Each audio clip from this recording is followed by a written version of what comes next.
As team manager, I'm proud to introduce one of our school's all-time gridiron greats, Gilbert Tugwell.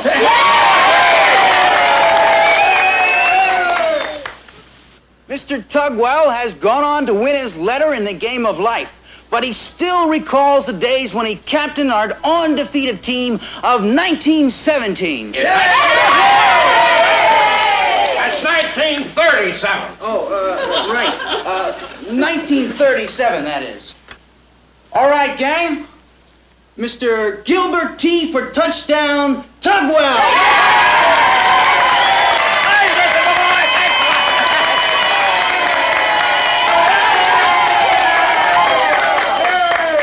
Hello, gang! Gang, that's right. That's right. I'm in the game of life. You know, the business world. But, gang, believe me, life to me is just one big football game. Gang. Listen, I appreciate the fight to stay on top. And, you know, that's what this team is going to do. So,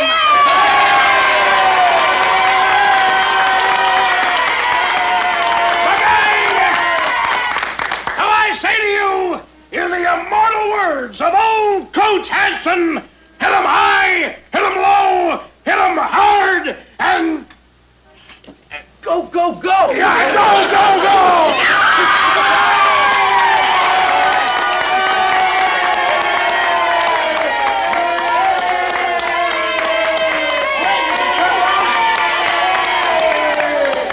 All right, gang, here he is, our quarterback and captain, the finest athlete to ever wear the red and gold, Rock Malenkovich!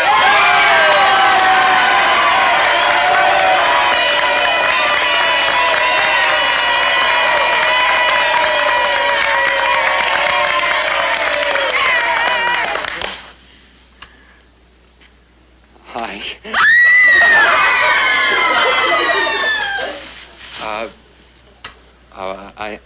I ain't much, for making speeches. But I'll tell you one thing. We're gonna beat Eastern.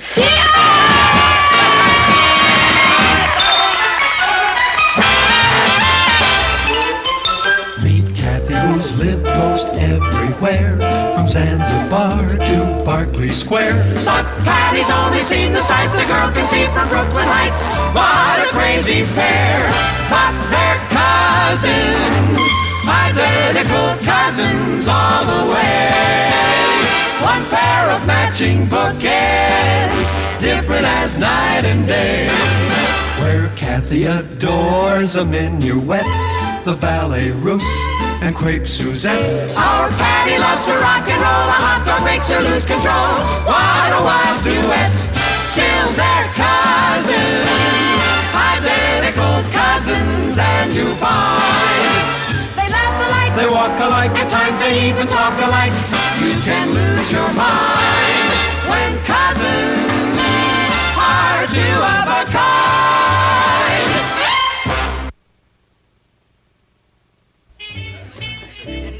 Hiya, Patty. Hi, Rich. Hi, Rock. Hey, congratulations. Oh, thanks. Kath, I want you to meet a friend of mine, Rock Malenkovich. How do you do? Hello. Arrested, right? What do you have, pal? Oh, nothing. I'm in training. Is, Rock your real name? No, it's, Myron. Well, Myron's a very nice name. It's an old Greek name. Is it? Who told you? Oh, I read it somewhere. Kathy's always reading some book. She's the smartest girl in the school. I'll bet. Rock, you were absolutely sensational Saturday. When you came out of that T formation and threw that lateral, that blocking... Did you see the game? No, I'm afraid not. Oh. Would you like to be my guest at the game next Saturday? That's very nice of you, but I really don't know anything about football. That's our cast. If you were to ask her to a chess match... I can't even play checkers. Rock, Level with me. How does it look for Saturday? Do you think we'll beat Central? Defensively, of course, I know they're very strong. But our team has such spirit and drive. We'll clobber them. But I ask myself, what good is it?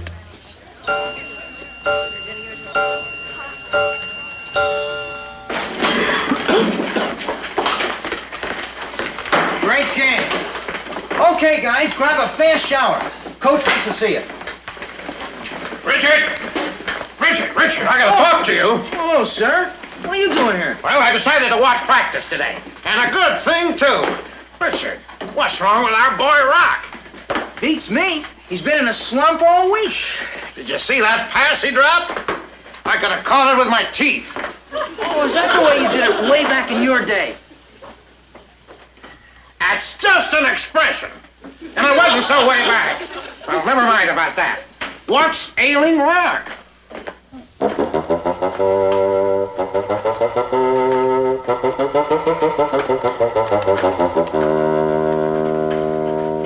How you feeling, Rocco boy? Oh, fine. You see? I told you can't get through to him. Well, naturally. What's needed is someone with tact and understanding. Okay, but who do we get?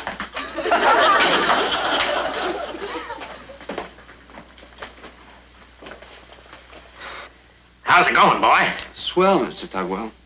Everything all right at home? Oh, yeah. Okay. You keeping up with your schoolwork? Uh-huh. Rock, boy, you can level with me. What's bothering you, boy? Nothing, Mr. Tugwell. Rock, I'm talking to you as if I were your own father. Yeah. You even yell like him. Excuse me, sir. I gotta go shower. I told you. There's no getting through.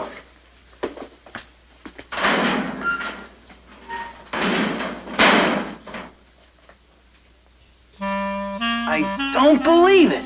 What? I know what's bugging Rock. Look. Hey, that's Kathy Lane. Rock must have clipped this picture out of the class book. He's in love with her. Hey, our troubles are over. Go call Kathy up and tell her the good news. I don't think it's that simple, sir. I don't think Rock is Kathy's type. What do you mean, not her type? A boy who can take out 3 men with 1 block? Kathy just doesn't dig football.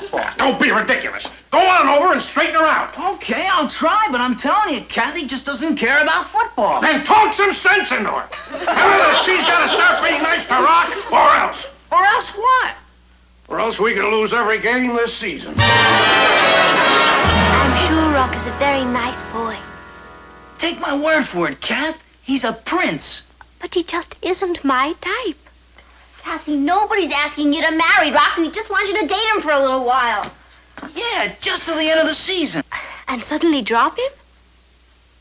That wouldn't be very nice. Well, you never know. You might get to like him. Patty, I wouldn't even know what to talk to him about. All he cares for is football. And you don't know anything about football. Okay, I'll teach you. Look, there are 11 guys on a team. Most girls and they would be plant a big field proud with to white go out stripes with all Rock. over it. And the main idea is to get as many You'd be touchdowns the as envy of the possible, whole either by throwing team. a forward pass or running with the ball. Or something. Patty, Richard, please listen to me. I'm not trying to be difficult. But why should I go out with Rock if I don't want to? I'll tell you why. Because you owe it to the school. The school.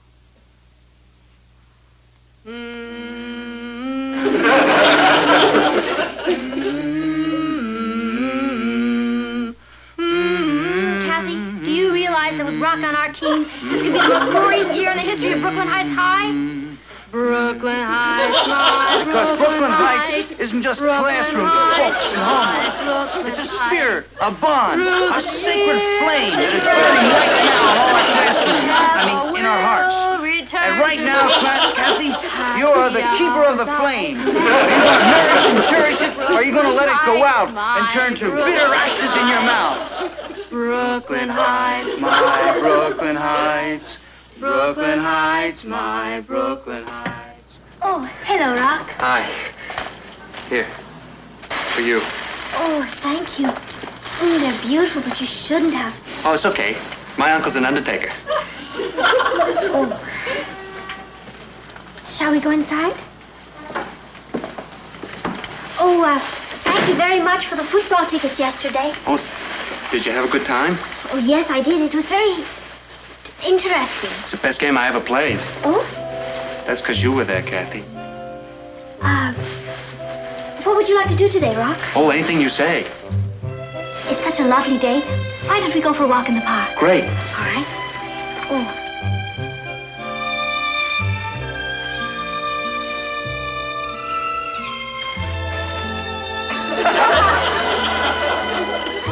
And perhaps we could stop at the museum. What for? Well, they're having a new exhibit of a collection of sculpture. Oh, sounds swell. Do you really want to go? With you, I go anywhere.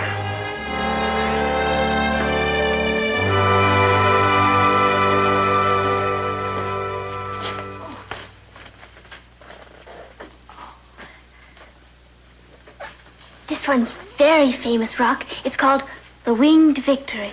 Of, Samothrace. That was a big naval battle the Greeks won. Yes. How did you know that? Oh, I got an uncle who sculpts. He gave me a book about all this stuff. Oh. Oh, this one should interest you. Hey, that's okay. The guy who sculpted this sure knew what he was doing. What makes you say that? Well, you see how he done those muscles? He's got them bulging just right. Or... Really? Yeah, sure. Go on. Feel my arm. Well, all right. Oh, yes. You're very strong. Yeah. Oh, here's Mercury, the runner. Hey, you know something, Kathy? I'm having fun. I'm glad, Rock. Yeah, I used to fool around with carving things when I was a kid. Did you? Out of clay, kid stuff. Why did you give it up? Oh, I started playing football. Oh, you ought to go back to it. Nah, I'm too busy. You could find time. And just think, perhaps it would turn out that you have a real talent for sculpture. You know, my uncle said I was pretty good. I'm sure you were. Yeah, I could fix up a place in the cellar and borrow some stone from my uncle. As a sculptor. The undertaker. He's also in the monument business. Do it, Rock. Won't it be exciting to try? Yeah. Yeah. I know just what I'm gonna sculpt first. What? You'll see.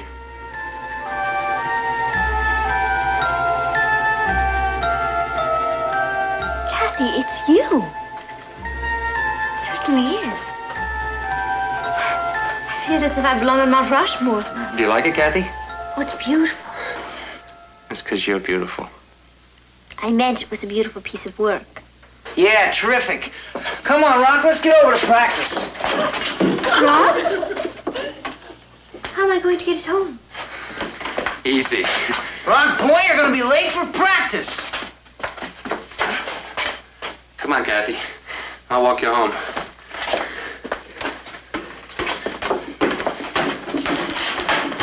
You know something? I think we have an ex-football player on our hands. Gang, I'm here today because this is it. Your final practice. On Saturday, you meet Bronx High for the big one. Now, Rock, I know that we can count on you. Rock? Not here, Mr. Tugwell. Oh. Well, good luck, gang. Get out there and drive, drive, drive!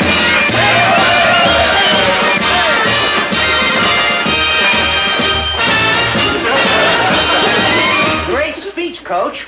Oh, thanks. Why wasn't Rock here to hear it? I don't know. Well, what's wrong with him now? I thought things were fine since he got together with Kathy. Well, he's playing as great as usual. You know that. He's been skipping practice lately. Skipping practice? What does he think football is? A game? You're late! That's right, Mr. Tugwell. I was at the Modern Museum. Modern Museum? What for? Well, Kathy took me to see the new Brancusi show. Very powerful in a non-representational idiom.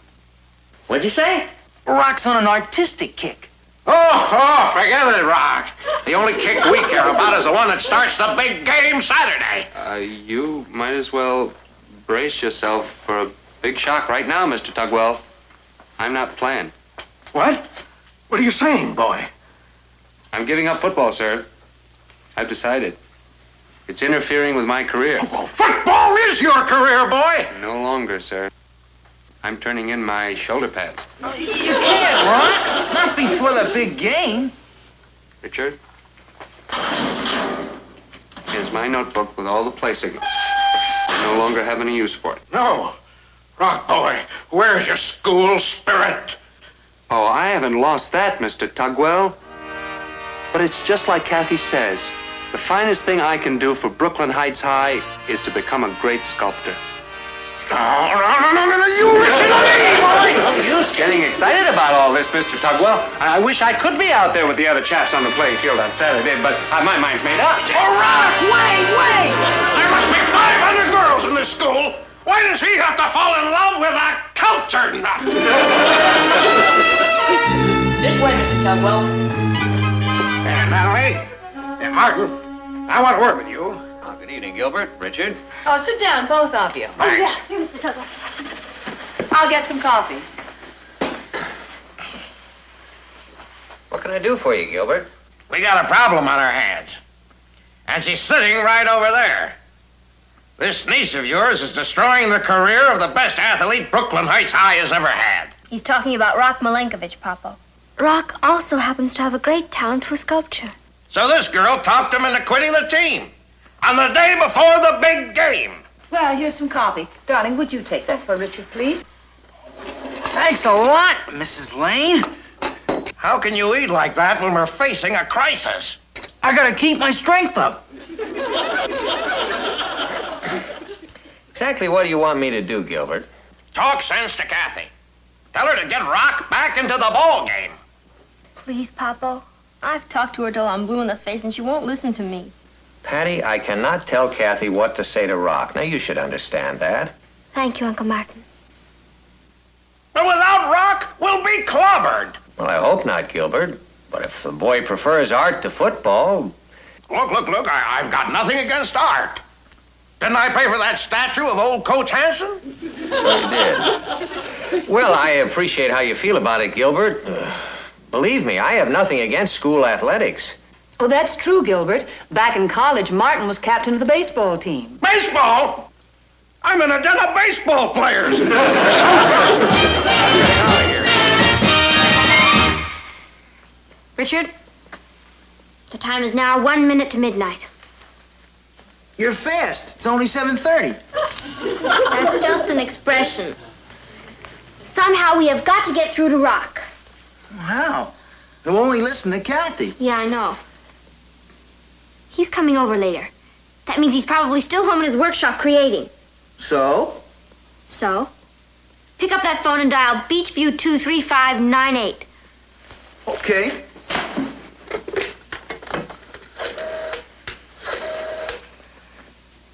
Hey, that's Rock's number. That's right.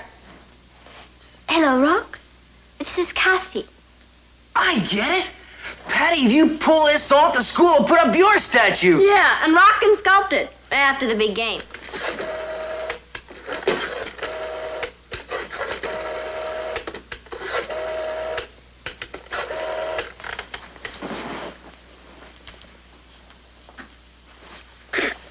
Hello, Rock? This is Kathy.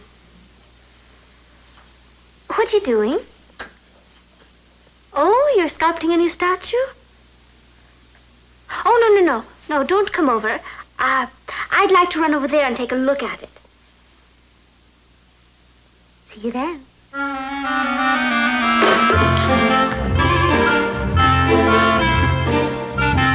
Sit down. I'll be through in a minute.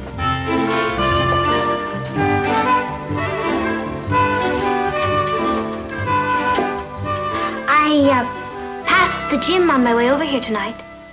They were having a big pep rally before the game tomorrow. Oh, are they? Yes.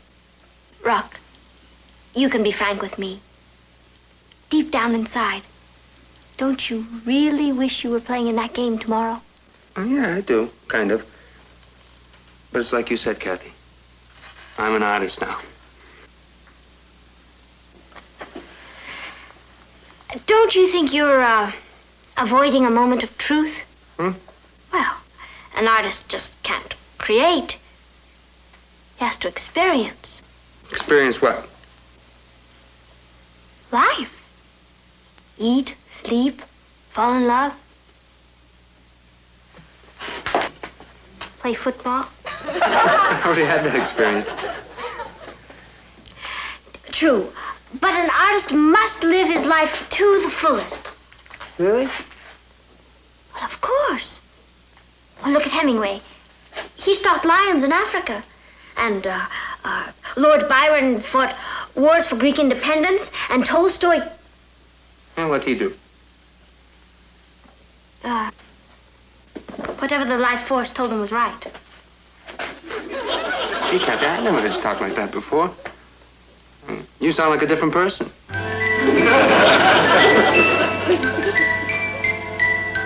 I just want you to pull through yourself.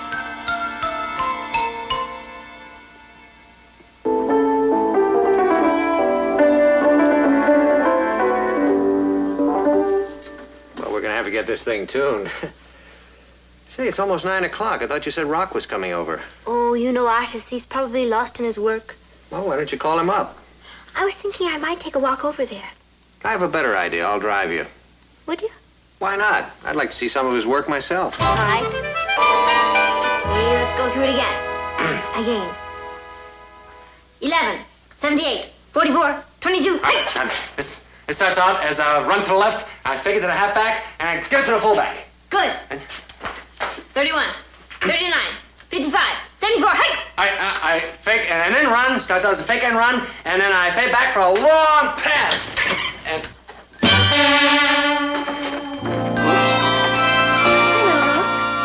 Kathy. Hey, there are two of you Kathys. What's going on? Well, I have a theory, Rock. But perhaps Patty would like to explain. Patty? Mm-hmm. Pat, you didn't. Shall we say I nearly did? Is that all you have to say? I did it for the old school. I wanted to see us win. It's a far, far better thing I do than I've ever done before. Oh, boy, am I ever sorry I did it. Are you beginning to find the game exciting, Kathy? When Rock got away and the three guys almost had him and he still made it?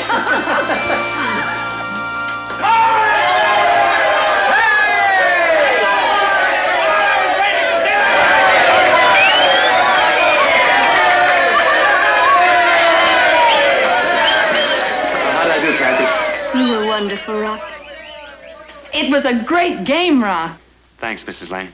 I'm glad you decided to play Rock. A man should use all his talents. That's just what I told him last night. I said, Rock, I'd like to see Michelangelo throw a touchdown pass like that. Wait till next year, boy. Mr. Tugwell, you better brace yourself again. There's not going to be any next year. I'm transferring to Brooklyn Poly. Brooklyn Poly? You're joking. they don't even have a football team. Yeah, I know. But boy, what an art department.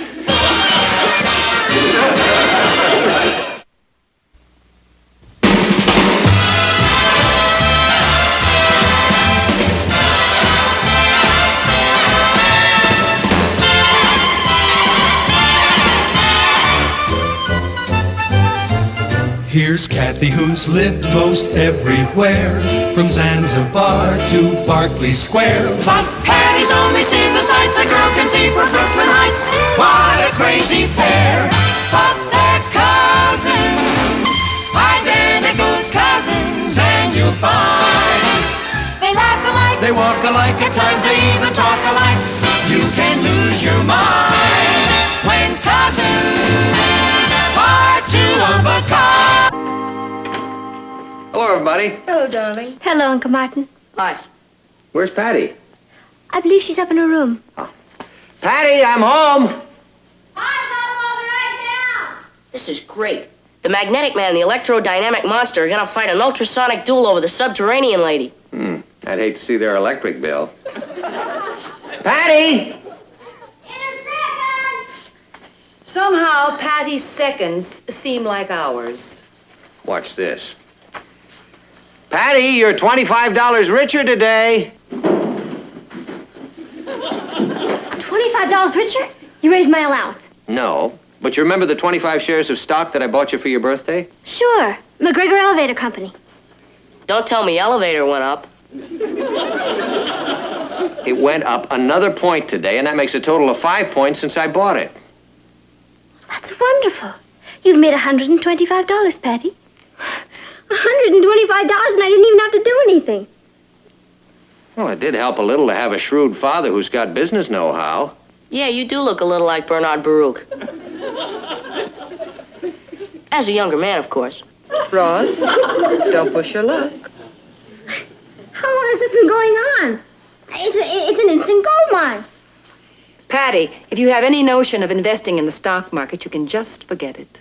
Oh, I'm not going. McGregor Elevator could just as easily have gone down 5 points. Then you'd have been $125 poorer. Yeah, I know that, but And before you ship all your money to Wall Street, you owe me $2 from yesterday. don't worry. I think Patty is trying to assure us that she's not going to buy any stock. That's right. I'm going to sell it. You're going to sell your stock in McGregor Elevator? No, I'm going to sell stock in me. Patty Lane Incorporated.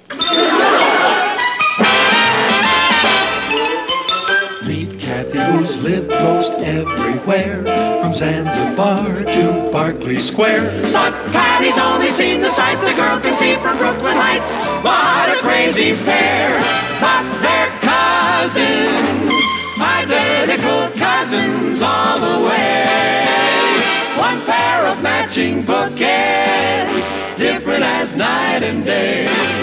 Where Kathy adores a minuet, the ballet russe, and crepe Suzette. Our Patty loves to rock and roll, a hot dog makes her lose control. What a wild duet, still they're cousins, identical cousins, and you find they laugh alike, they walk alike, at times they even talk alike.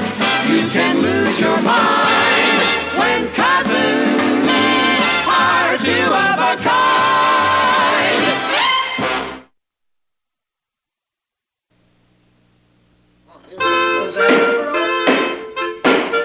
The meeting of the Board of Directors of Patty Lane Incorporated will now come to order. The secretary will please read the minutes of the last meeting.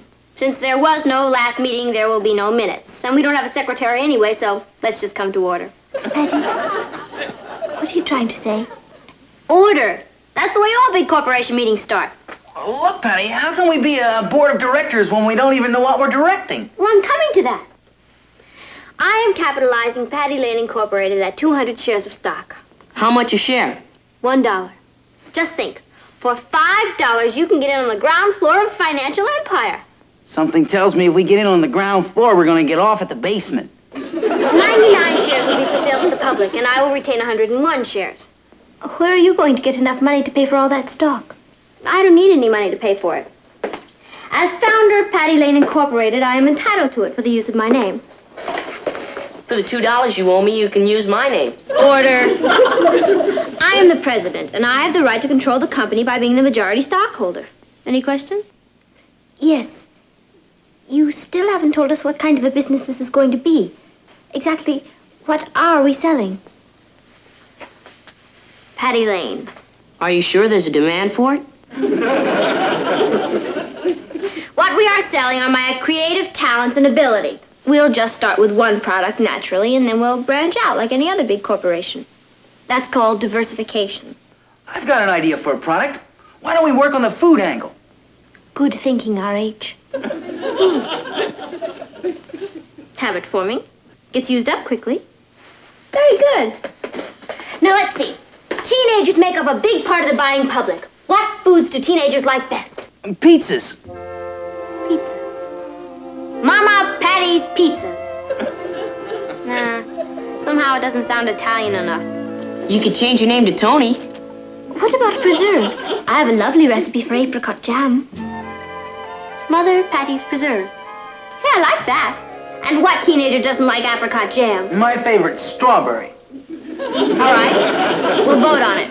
All those in favor of apricot jam, say aye. Aye. Aye. I'll stick with strawberry. Overruled. Motion is carried. We are now going to see financial history being made. Patty Lane Incorporated. We are now on the big board. Good. Can we leave? The proper procedure in a corporation meeting is to move that we adjourn. Okay. Can we adjourn and then leave? No. We have one more piece of business on the agenda. As members of the board of directors, you should show your faith in the company by becoming stockholders yourselves. Kathy? Oh, I think I could manage 5. Ah, very good. Richard? 3, I guess. 3? That's all the faith you've got? No, that's all the money I've got. All right. I'll put you down for 5, and you can give me the other $2 when you get your allowance. Ross? Put me down for 2, and then you can pay for it with the $2 you owe me. Okay. That's 12 down and 87 to go. Okay. Now get out there and SELL. Sell, sell, sell! And the stock only costs $1 today. But next week it could be worth $1.50, $1.75, $2, who knows? I'll buy 2 shares. I've always wanted to be a speculator. 2 shares, Maggie. And believe me, you won't be sorry. Put me down for 3. All I've got to lose is my life savings. Bruce, 3. The same for me. It's only money. I'll take 2, but I'll have to go without lunches this week. Oh, don't worry about that. With the money you make from this investment, you'll be able to have your lunches catered. So how many shares of this blue chip stock do you want to start out with? 15, 20, 25? I never thought Patty would go through with this. You gotta give her credit. 30, 35? Kathy's apricot jam is delicious. You said it. Can I put you down for 40 then? It'll be valuable experience for the kids. Give them a good background in economics. 45? Imagine, Patty, a corporation. 50. Do I hear 50?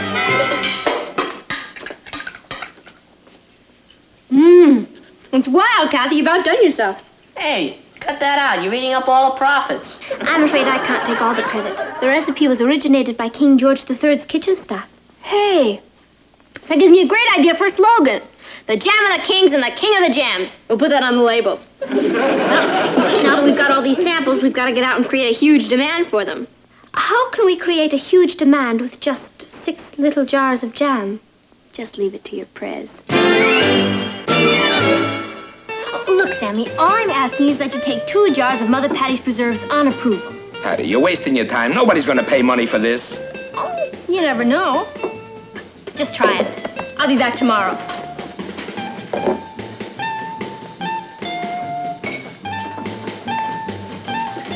Hi, Sam. I'll have a strawberry delight with pistachio and cherry. Speaking of gourmet food, is this Mother Patty's preserves I see? Yes, but she's going to pick them up tomorrow. I'll take all you've got. You'll take them? You mean you'll buy them? All you can get.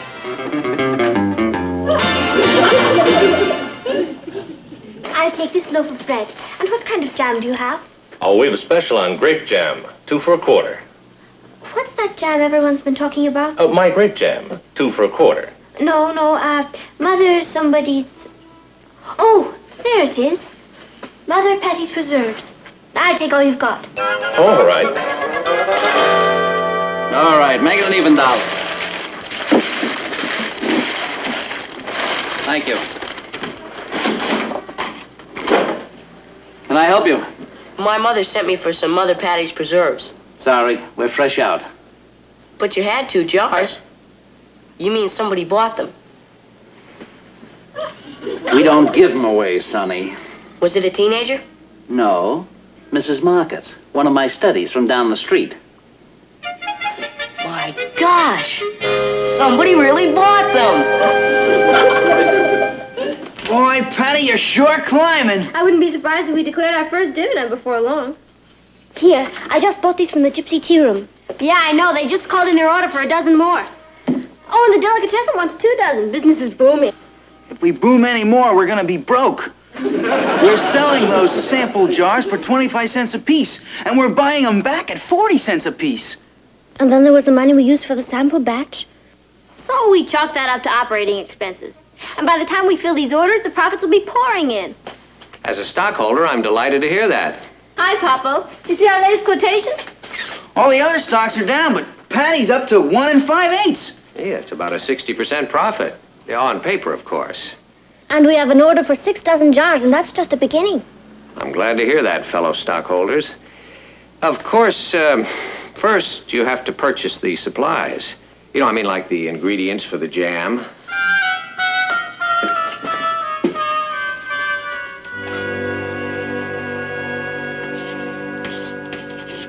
And the jars.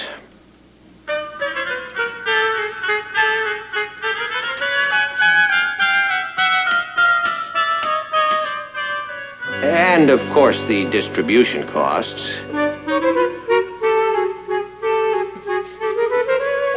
Not to mention the overhead.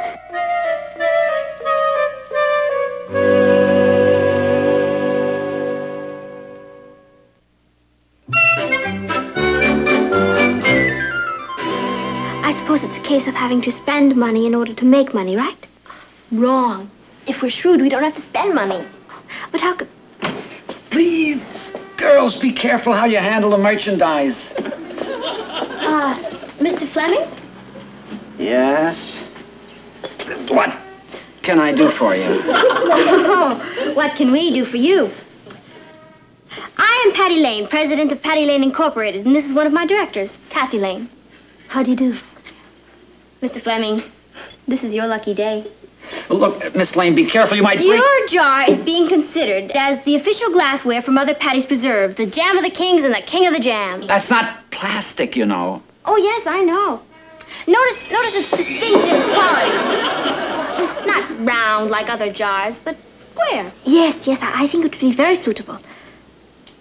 As I always say, you can't put quality jam in a cheap jar.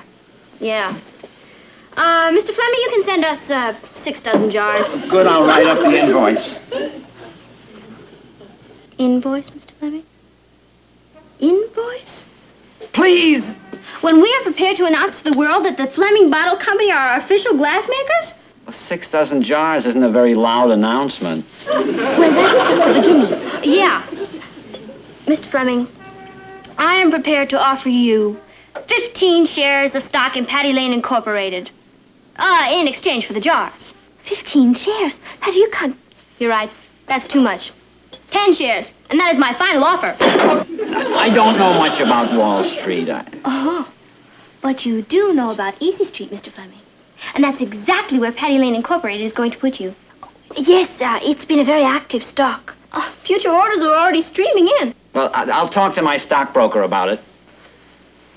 Mr. Fleming, if Henry Ford came to you with the automobile, would you want to see your stockbroker? Or Edison with the electric light? You are in at the birth of a dynasty. Is it a deal? It's a deal. Oh, Mr. Fleming, you should be more careful how you handle our merchandise. Just look at the way I'm soaring. At this rate, I'll be able to merge with a larger corporation. Who would buy us out? I'll buy them out. According to my records... You're out of order. I didn't recognize you. Why? Do I look different? If you want the floor, you have to raise your hand. Chair recognizes Richard Harrison. According to my records, the number of outstanding shares is 240. That's great. Patty, we were capitalizing our stock at 200 shares.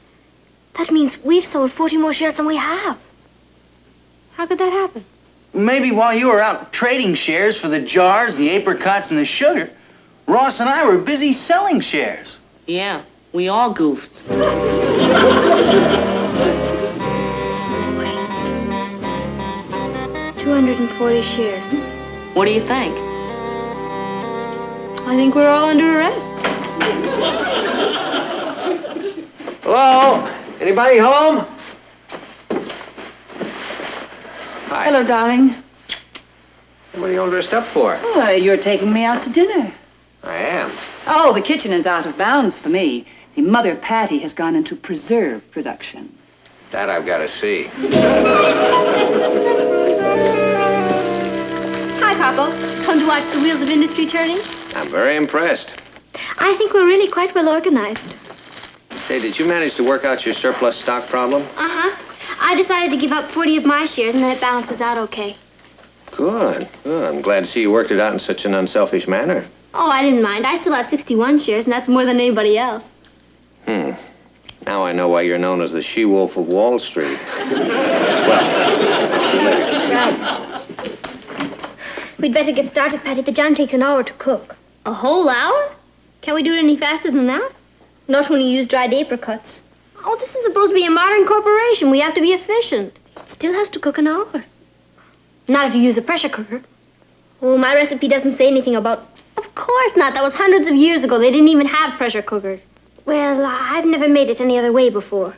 Oh, well, you're going to now. This is the space age. Here's Mom's. I'll go over and get some more from some of the other stockholders.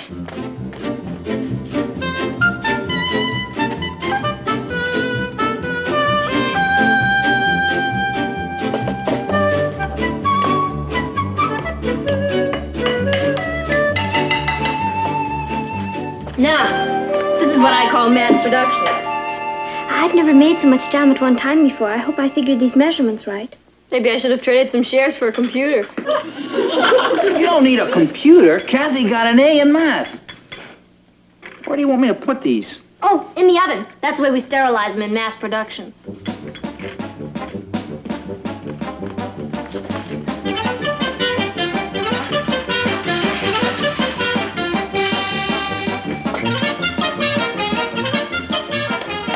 Aren't you filling them a little too high?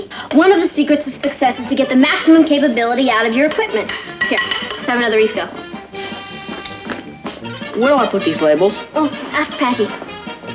Patty, where are these things? Patty, the labels go on the outside of the jam, not the inside. Thank you.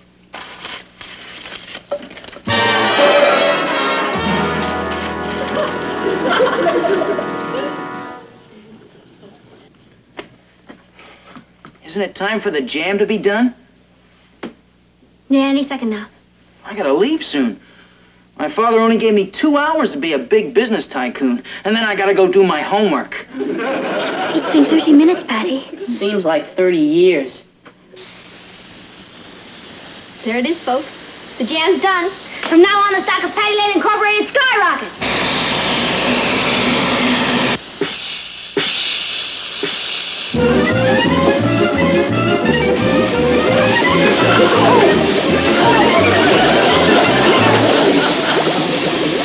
It's skyrocketed, all right. Oh, welcome to the 4th of July. Our mass production is a mass mess. Oh, you better clean it up before your mother and father get back. How are we gonna fill our orders? We'll start all over again with new supplies and chalk it up to research, so our first quarter profits will be a little less. I really don't think we should... The jars! They're still in the oven!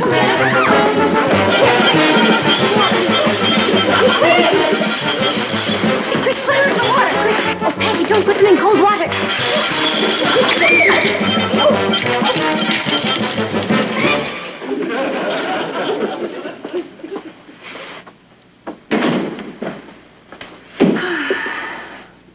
Gee, it smells like apricot jam.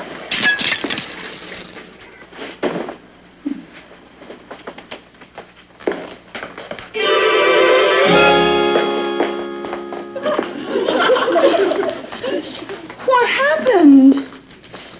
I think the bottom just dropped out of the market.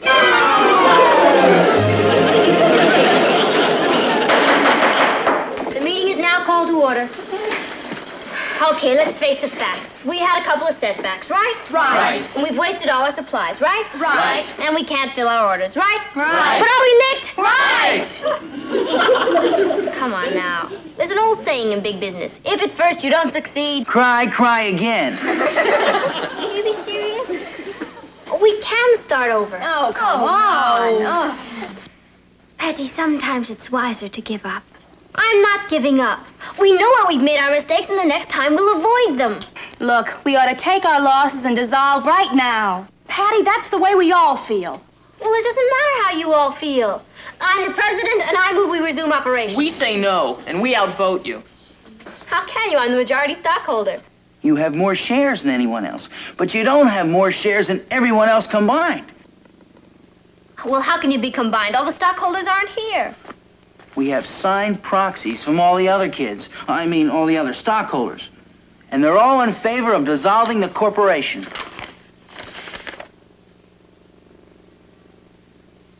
You too, Kat? I'm sorry, Patty. But it's for your own good.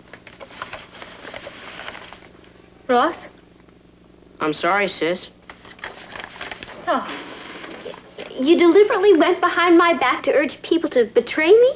To undermine Patty Lane Incorporated? We knew you'd want to pick up the pieces, and it's hopeless.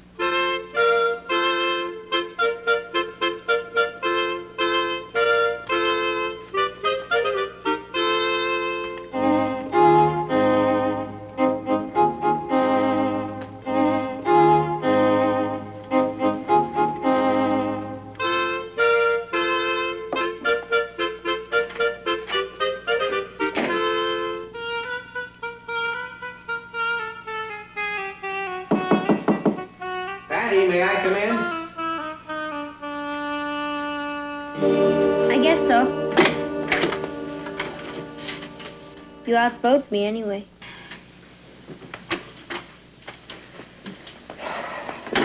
Yeah, I wish you wouldn't feel this way about it.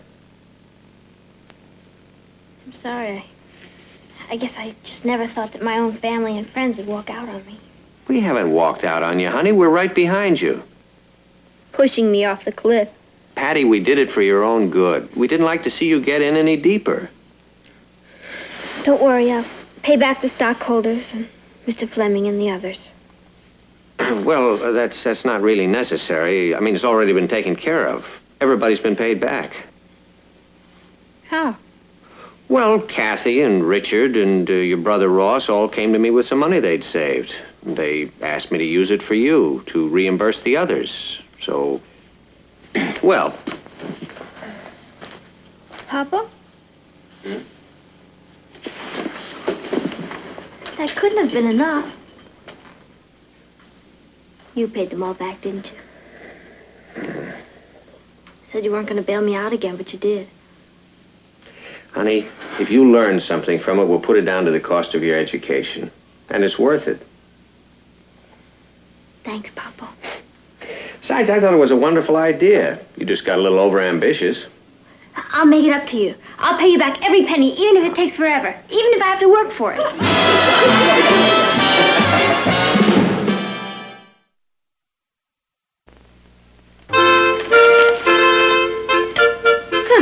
do you like that? We're up to 80 today. Says they expect it to go even higher. I made some apricot jam this afternoon, Aunt Natalie. Good. I'll serve it with breakfast tomorrow. Pretty big jump from last week, 70 to 80. Why don't we do something exciting, like go to the movies? They predict it'll hit 95 before long. A new high for the year. 70 to 95 in 1 week. Sounds like an interesting stock. Martin, please don't get her started on that again. But she may have something there. And if it goes higher than that, they say that... Patty, what's the name of that stock? You say something? Yeah, I just asked you what the name of the stock that's doing so well. What stock? I'm reading the weather report. Anybody for the movies?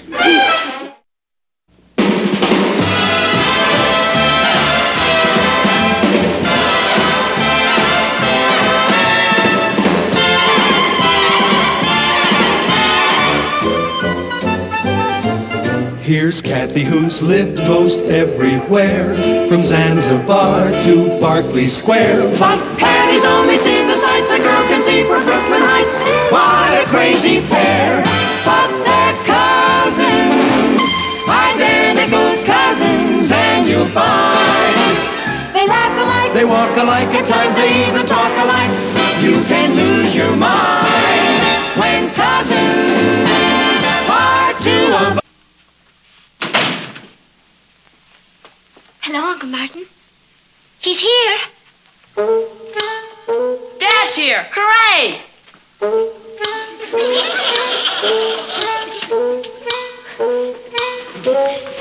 Hi, Papa. You're here. Yes, that seems to be the general consensus. I feel like I've walked into the middle of a reception committee for the Beatles. Now, what's going on? We couldn't wait for you to get home. Patty got an invitation to a school dance on the 25th. Well, congratulations. It's formal. I see. That means you need a new dress. How do the fathers get along who aren't multimillionaires like me? You wanted to look beautiful, don't you? Well, of course I want her to look beautiful, but every time I turn around, we're buying her a new dress. This is a very special dance, Uncle Martin. Name one that isn't, Kath.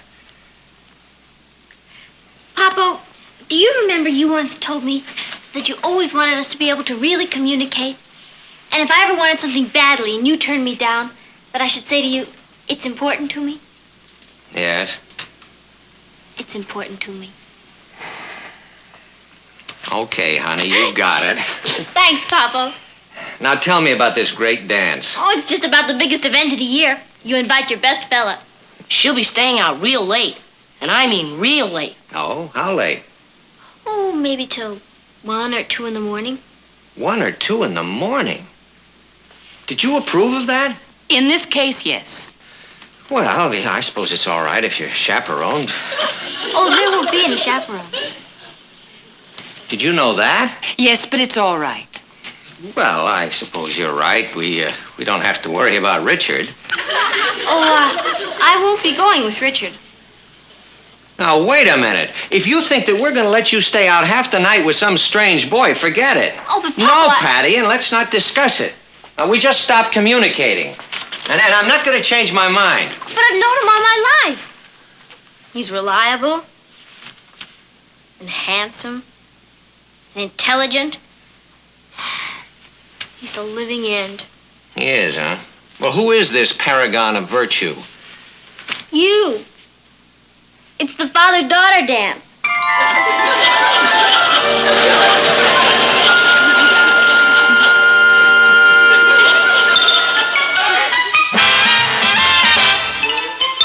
Meet Kathy, who's lived most everywhere, from Zanzibar to Berkeley Square. But Patty's only seen the sights a girl can see from Brooklyn Heights. What a crazy pair. But they're cousins, identical cousins all the way. One pair of matching bookends, different as night and day. Where Kathy adores a minuet, the ballet russe, and crepe Suzette. Our Patty loves to rock and roll, a hot dog makes her lose control. What a wild duet, still they're cousins, identical cousins, and you find they laugh alike, they walk alike, at times they even talk alike. You can lose your mind when cousins are two of a kind.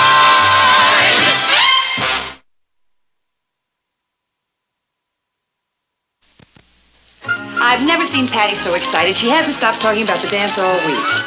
Say, now, what about Kath? Couldn't I take her? Well, I suggested it to her, but she said she wants it to be Patty's night. Kathy has her own date. Gee, you know, it is a kind of a thrill having a daughter old enough to take to a dance. Why, you'll be the handsomest couple there. Those steaks smell great. Yeah, they're almost ready. Hey, what's that for? I'm just proud of you. You mean because I make such great steaks? Because you're such a wonderful father. Uh-huh. You know, a lot of fathers in the class aren't even coming to the dance. Why not? Oh, they're too busy. Guess they don't know how much it means to the kids. Maybe they really can't make it, Patty. Well, I feel sorry for them. I can't wait to do the Holly Golly with you. Holly golly. Yeah. I'm not as young as I look. Oh, come on, it's easy. I'll teach it to you. Come on, Papa. I better get this out of Oh, wait a here. minute.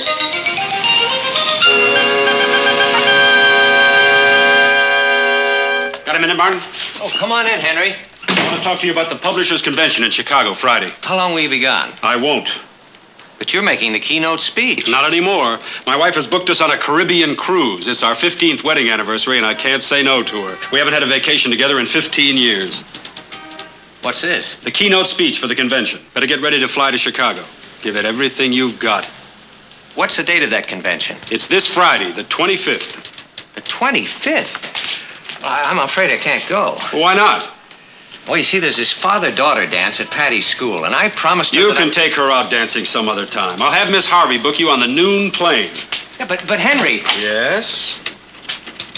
Well, it would really be better if you could get somebody else to go. Now, Al Marcus is very good at making If I wanted speeches. Al Marcus to go, I would have sent Al Marcus. This is very important for the Chronicle. And it won't do you any harm, either.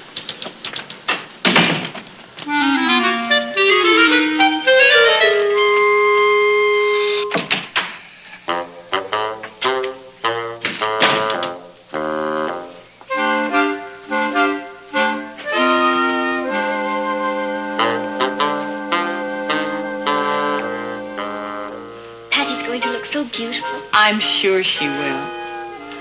Well, hello, darling. Hello, Uncle Martin. Hi. You're home early. Yeah, I have something to tell Patty. You're making plans for the dance. Oh, that's sweet.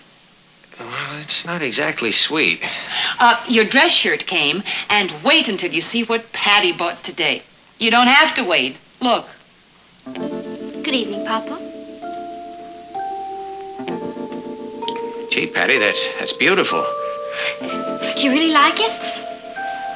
Oh, yeah, I love it. You look so grown up. Doesn't she? Patty, you did say that this dance is on Friday the 25th, didn't you? Yep. It's my red letter day. Poor Sue Ellen. Her father's flying to some bankers' convention and won't be there. She's so mortified she stayed out of the malt shop all week. She can't face the other kids. Well, I'm sure her father couldn't help it, dear. Well, that's right. Sometimes circumstances come up where you're trapped. Yeah. But when it comes to a choice between something else and your own child, there's not much excuse, is there? Well. Papa, there's going to be this big reception in the auditorium before the dance. I'm on the reception committee. You'll get to meet all the other fathers. Then we go into the gym to dinner. I help plan the menu myself. We have a choice of meat or fish. I even arrange for artichokes because you love them. After dinner, we dance. I'm on the dance committee. Wait till you hear the band. We got Marty Morton and his Marvelous Maniacs. He plays at the Ambassador Room. He does. That's the wildest place in town. Patty, you've never been to the Ambassador Room, have you? You can't get in without a bank book. You know what? I'm going to take you there. It'll be just the two of us. You mean it? I certainly do. It'll be the greatest night of your life. Are we invited? No, sir. Just Patty and me. Did you hear that? When are we going? When I get back from Chicago, where I'm delivering the keynote speech at the Publishers Convention, which is why I can't come to your dance on Friday.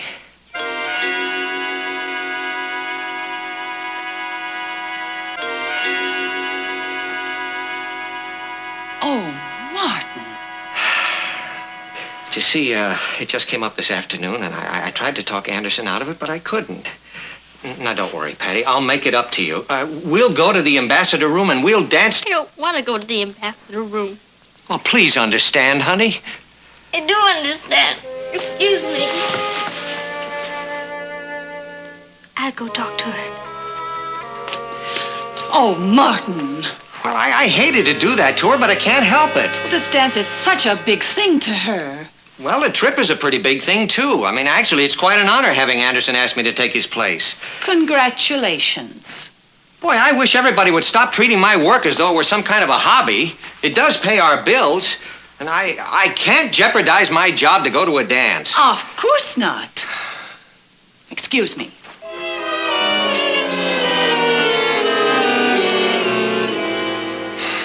I'm sure your father couldn't help it, Patty. You saw how disappointed he was. These things happen sometimes. I've been bragging to all the kids about how he was going to be there and how handsome he was going to look. There will be other dances. I've never been to a dance with my father. You don't know how much it meant to me. Didn't mean a thing to him. Of course it did. Has he ever broken a promise to you before? No. No, he hasn't. You know something, Kat? Papa's never broken a promise to me before in his life. Do you know what that means? What? He's gonna take me to that dance. Patty, he just told you why he can't. You're the one who's always talking about the power of positive thinking. Yes, but do you remember when your father promised you he'd come over here from Europe to visit with you for Christmas? And everybody said he couldn't get here? But you knew he would? Yes. You never gave up. You believed in it, and it happened. Patty, all it takes is a little faith. If I can't have faith in my own father, who can I have faith in? I've got to go apologize to Papa. Good luck.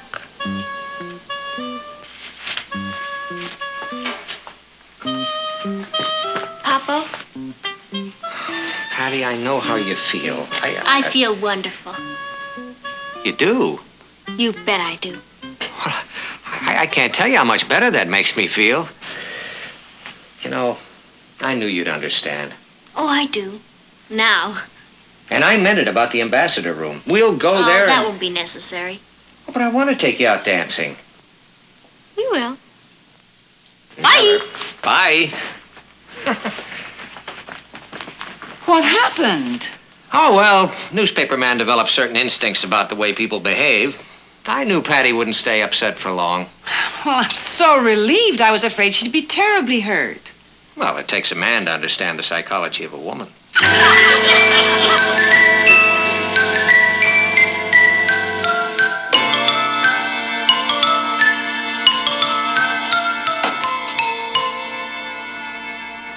Bullseye! That's another game. That's $10,000 you owe me. Try for double or nothing.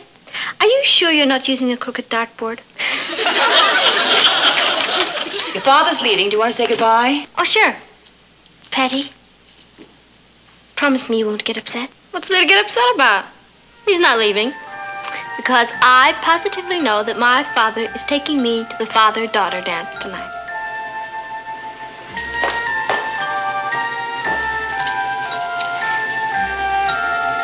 You will take care of yourself, won't you? Now, don't worry. And I'll phone you from Chicago.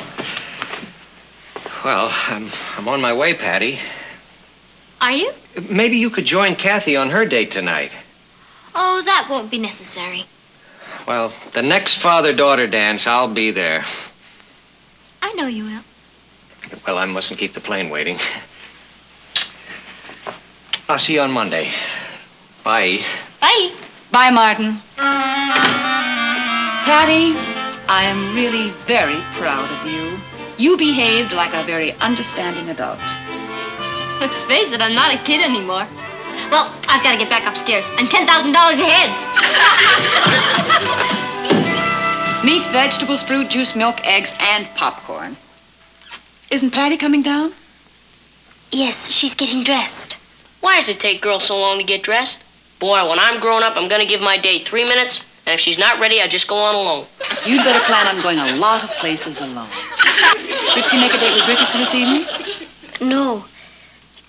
She said she already had a date. With whom? Her father. Do I look all right? Well, you look lovely, darling, but where are you going?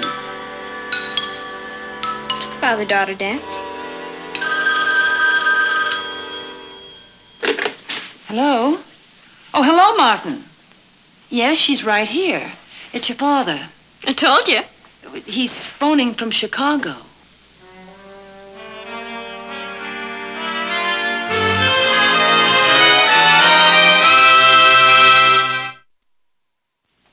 It's really been bad, huh? Patty hasn't talked to anyone since Friday night. I don't understand it. When I left, she was so cheerful. She kept waiting for fate to step in and send you to that dance with her. Hello, darling. Good evening, Father. Well, I'm back. How are you? Just fine. Thank you. The convention went very well. I was the hit of the evening. You remember what I promised you about the ambassador room? Well, next Friday night, you and I... Thank you, but I'd rather not. Why not, Patty? Well, you see, I've talked to some of the kids who've been there, and they say it's a big drag, and I don't think you'd like it very much. I'd simply hate it. Thank you anyway, Father. If you'll excuse me, I have an awful lot of homework to do. Oh, boy. Oh, boy is right. She's really deeply hurt. I had no idea that... Well, of course, there's nothing I could have done about it anyway. I had to go to that convention. Oh, I know you did, darling. And Patty'll know it, too. Just give her a little time. A young woman doesn't like to be rushed. You just gave me an idea.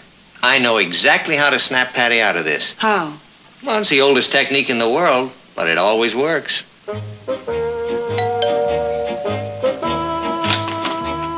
Flowers for Miss Patty Lane. Oh, I'll take them for her. Thank you.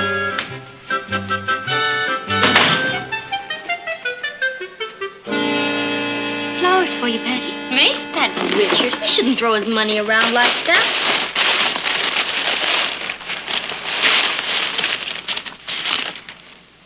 Are they from Richard? No. To Patty, the most understanding daughter in the world. Love, Papa.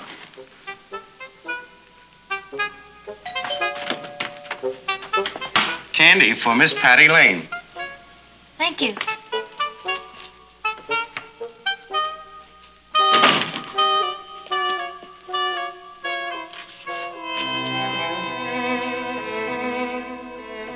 To sweeten up your day. Love, Papa.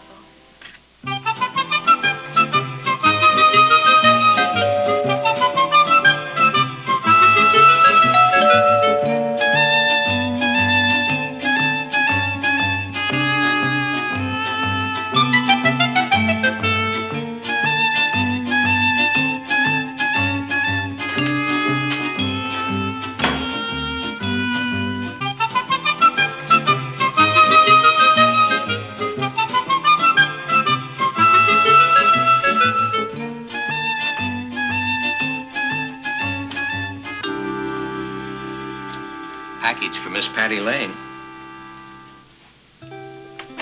Thank you, Father.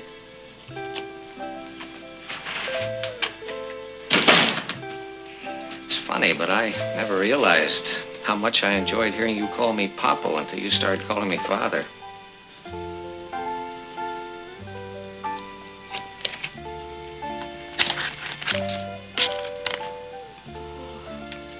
Beautiful.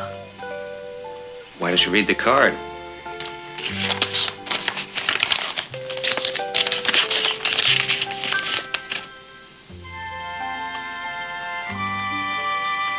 To wear tonight at the ambassador room. Your best date. What do you say? Would mean a lot to me. To me, too. Oh, Papa. I feel like a new woman. Good. Tonight, you're going to put on that beautiful formal, and you and I are going to the ambassador room where we will hully-gully the entire evening away to the music of Marty Morton and his marvelous Maniacs. Papa, you're the end. That's true.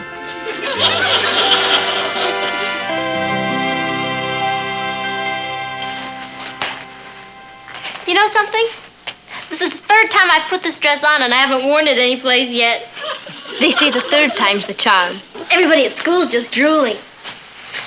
Imagine having a ringside table at the ambassador room. How the kids at school know about it? Patty's been on the phone for the last 5 hours. All the kids who were making snide remarks because Daddy didn't go to the school dance are choking on their words. They've only read about the ambassador room. I'm going there. I can just see the maitre d'. Oh, good evening, mademoiselle. Monsieur, have you a reservation? No? Oh, I'm so sorry. Ah. Un moment. Mademoiselle, are you not Miss Patty Lane? I saw you play Cleopatra at the Brooklyn Heights High School. It was nothing. Ah, you were magnifique. Oh, this is a very great honor. Allow me to give you and your escort a ringside table. Mama, this is the happiest night of my life. I'm sorry I acted like such a baby. I should have known Papa would make it up to me. This is 100 times better than any old school dance. Where's Papa? I think he's getting dressed. Oh, I guess I'm ready. I better go get him. Thanks. Bye, Kath. I'm glad everything turned out so well. So am I, but I wouldn't want to go through it again. Neither would I. How long ago did it start? Was there any official word from the truce team? Uh-huh. All right. Now, I want you to find out when the shooting started and who started it. The whole works. And try to keep a line open to Kurdistan, at least until they overrun the telephone office there. And have Howard dig up all the background information in our files. Also, I want you to find out whether the rebels have captured the general and whether the government buildings have been taken over yet. And tell Otto to get set to run an extra, and I'll be down there in about 15 minutes. Oh, yeah, I want a full-page spread, plenty of pictures. I think if we move fast, we can get on the street before the Record does. Now, I'm counting on you to handle everything until I get there. Right. Oh, and would you see if you can round up some of the day crew and have them stand by? All right, fine. Thanks, Pete. Papa. Patty.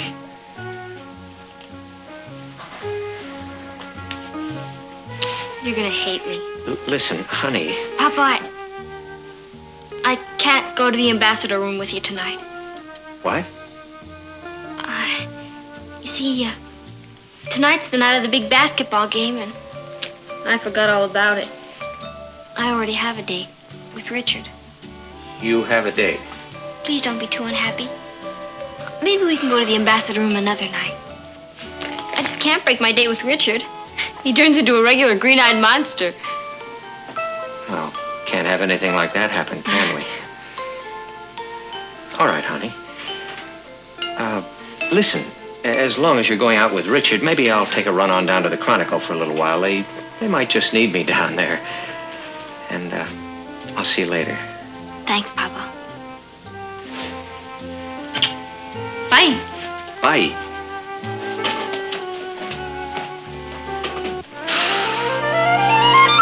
You don't really have a date, do you? Well, you won't say anything to him, Mom, will you? Not a word. Thanks. It would have just killed him if he had to break another date with me. What are you going to do? I guess I'll call Richard and see if he can find a formal basketball game.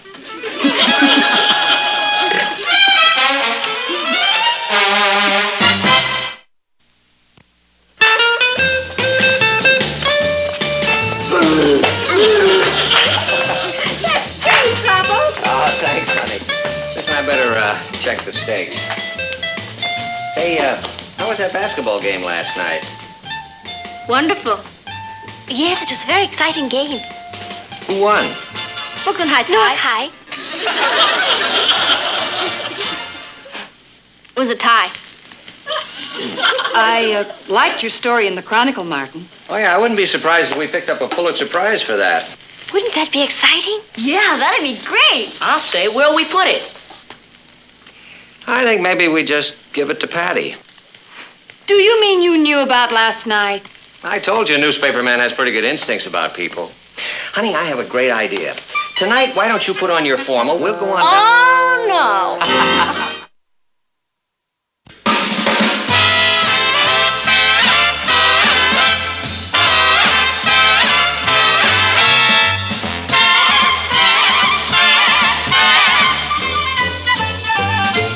Here's Kathy, who's lived most everywhere, from Zanzibar to Berkeley Square. But Patty's only seen the sights a girl can see from Brooklyn Heights. What a crazy pair, but they're cousins, identical cousins, and you'll find they laugh alike, They walk alike, at times they even talk alike. You can lose your mind when cousins are two of a kind. Everything comes downstairs, but nothing goes back up. Why am I stuck with it? Ross, you have got to learn to take things back up to your room, dear. You make us all look like messy livers. Messy livers. Sounds like a new dish. Okay, but what about Patty? She's the real living room litter. Oh, I'm ready to pull her over to the curb the minute she comes down the stairs. Is this enough? I'll need an escort to get me back to my home field. Kathy, I ran into one of your school teachers today, Miss McClintock. Huh? And she tells me she thinks you ought to be voted Student of the Year. And she thinks you will. That'd be wonderful. Well, you deserve it. Thank you, Aunt Natalie. We're all very proud of you. I'm not.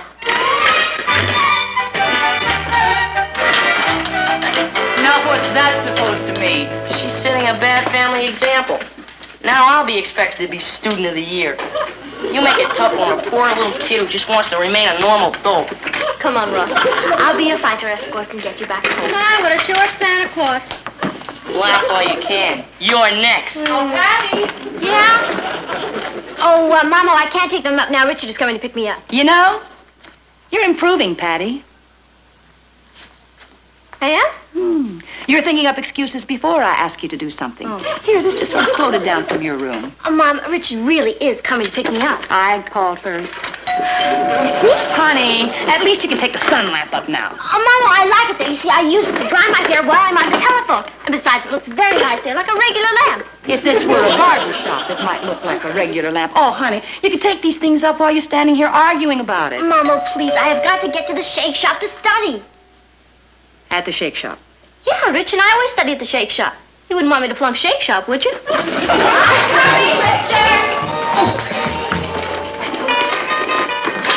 Hi, Rich. What kept you so long? Oh, my mother had a lot of things for me to do. Come on.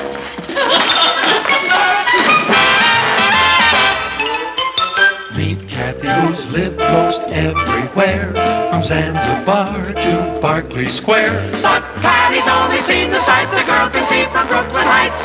What a crazy pair, but they're cousins, identical cousins all the way. One pair of matching bookends, different as night and day. Where Kathy adores a minuet, the ballet russe, and crepe Suzette. Our Patty loves to rock and roll, a hot dog makes her lose control. What a wild duet, still they're cousins, identical cousins, and you find they laugh alike, They walk alike, at times they even talk alike. You can lose your mind when cousins are two of a kind.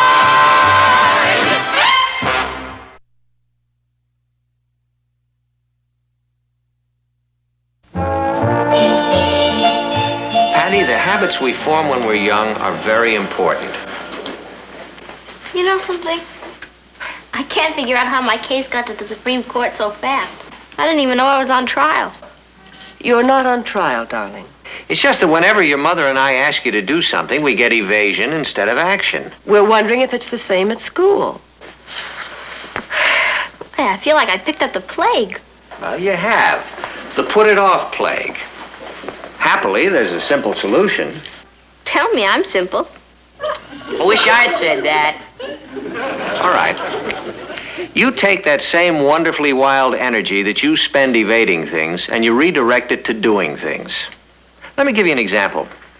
There's a copy boy down at the paper who's on his way up. You know why?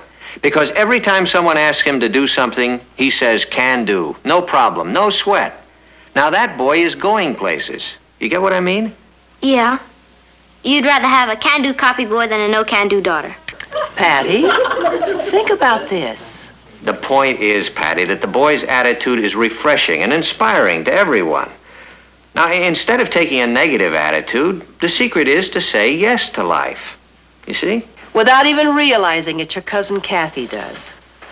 What do I do, Aunt Natalie? Say yes to life. I do?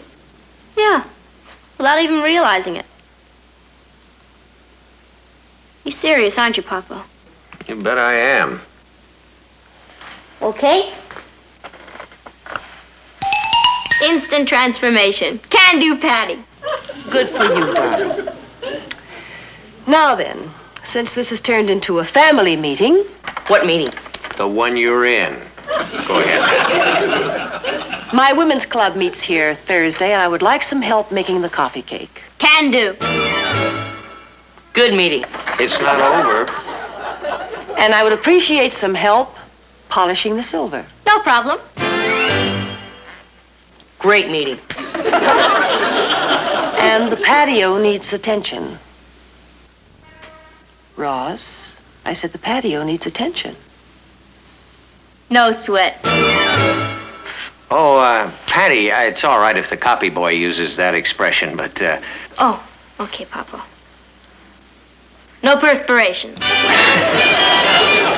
it up, Kathy. We're off the hook. Oh, what? You know something? I feel better already.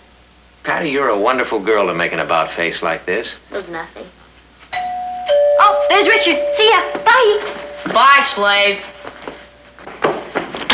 Hi, Rich. Hi, Patty. You ready to heel and toe it to the water hole? Yeah. I presume that means you're walking to the shake shop. Oh, hi, Mr. Lane. It must be great to have a father who speaks English. Yeah. Richard, you know, you often remind me of a young Great Dane, but just what are you doing? Well, I have to decide what to order Patty at the shake shop. I don't understand. Well, haven't you noticed? Your daughter's been wearing fruit-flavored perfume. Fruit-flavored perfume? It's the latest thing, Papa. It wouldn't do to order a cherry picker free flight flip if she's wearing wild grape. Oh, no, of course not. And the scents would definitely clash. So I have to determine here. Because the shake shop, everything smells the same. Orange. Tangerine. Can't you take her word for it? Sure, but it wouldn't be as much fun. Good night, Richard. Teenagers. I wish I'd been one. Well, there's no denying you came to the right person for help. Oh? Yeah, our daughter's all straightened out. She's volunteered to help you with the cake, polish the silver, manicure the patio. She certainly did. Yes, indeed. And left without doing anything.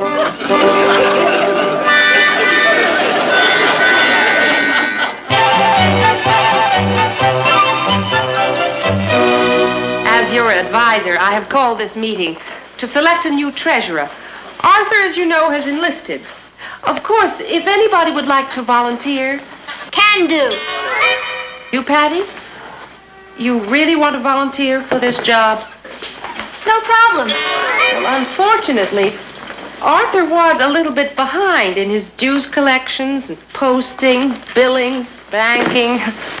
Well, Arthur was effective on the football field, but as a financier, you sure you want to volunteer for this job?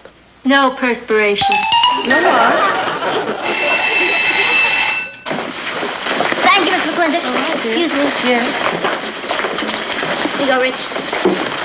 Excuse me, Patty, but that was you that volunteered just a minute ago, wasn't it? Certainly was. You volunteered for drudgery? That's right. The secret is to say yes to life, Alice. Do it sometime. Makes you feel good inside. Come on, Rich.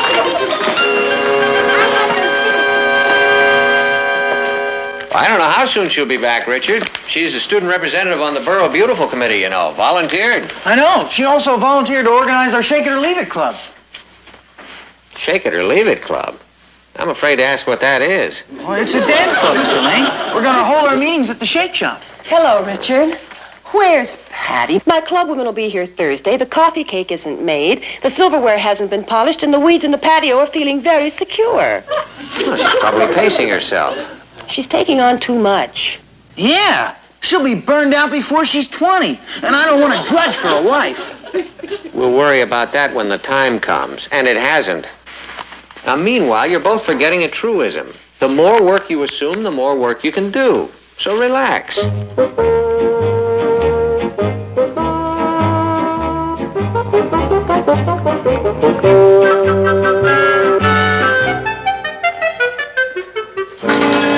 If this is tiring you, Richard. Oh, it isn't that, Mrs. Lane.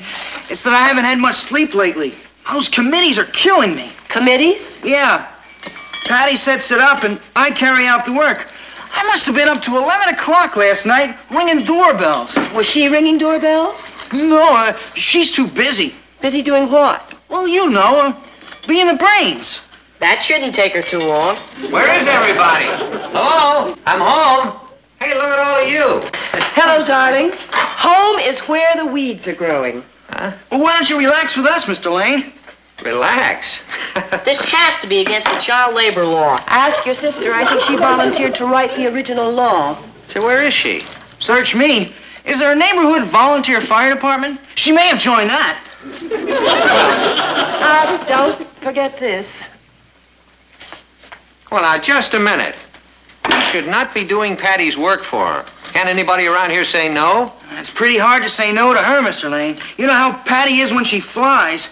She's marching along, conquering the world like Alexander the Great. And it's up to us peasants to execute for the great executor. Well, let's all remember an old truism. The more work you assume, the more work you can do. Look, Natalie, do you think it's a good idea for me to bend over weeding like that? I mean, my sacroiliac might pop. Oh, I don't think it'll pop. Think positive. You know, can do. Well, Patty's really doing a great job. We mustn't discourage her.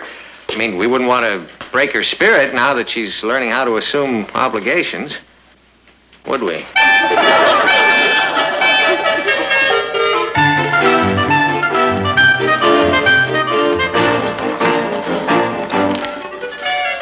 It's so exciting, this serving selflessly. Kids at school look at me differently. They look up to me. Mr. Brewster called me in this afternoon. He said, Patty, we at Brooklyn Heights High are proud of you. Your leadership has been an inspiration to your fellow students. I salute you. Wonderful, Patty. I'd salute you, too, if I had time. How are you coming with the books? Arthur left them in pretty bad shape, huh? That's putting it mildly.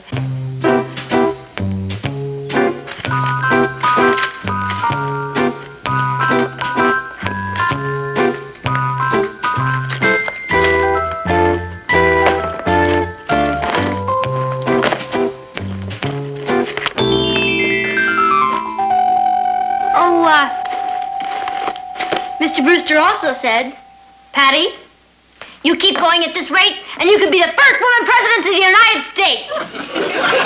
I believe it, especially if they change the voting procedure so you can just volunteer. President Patty Lane. Maybe I should make it Patricia. Patty's a little informal. Anything you say, Madam President. President Patricia Lane. PL tells the nation. PL calls a conference of the United Planets. PL saves the universe. You are the most modest president the colonies have ever had. I'll never change, Kath. I'll never forget you, my dear, devoted cousin. I'll make you Secretary of the Treasury. Thank you, no. Secretary of Labor? That's a little more like it. And Richard? Richard. Dear, devoted Richard. First Lady? Kathy, I love you. You know something? I must love you, too.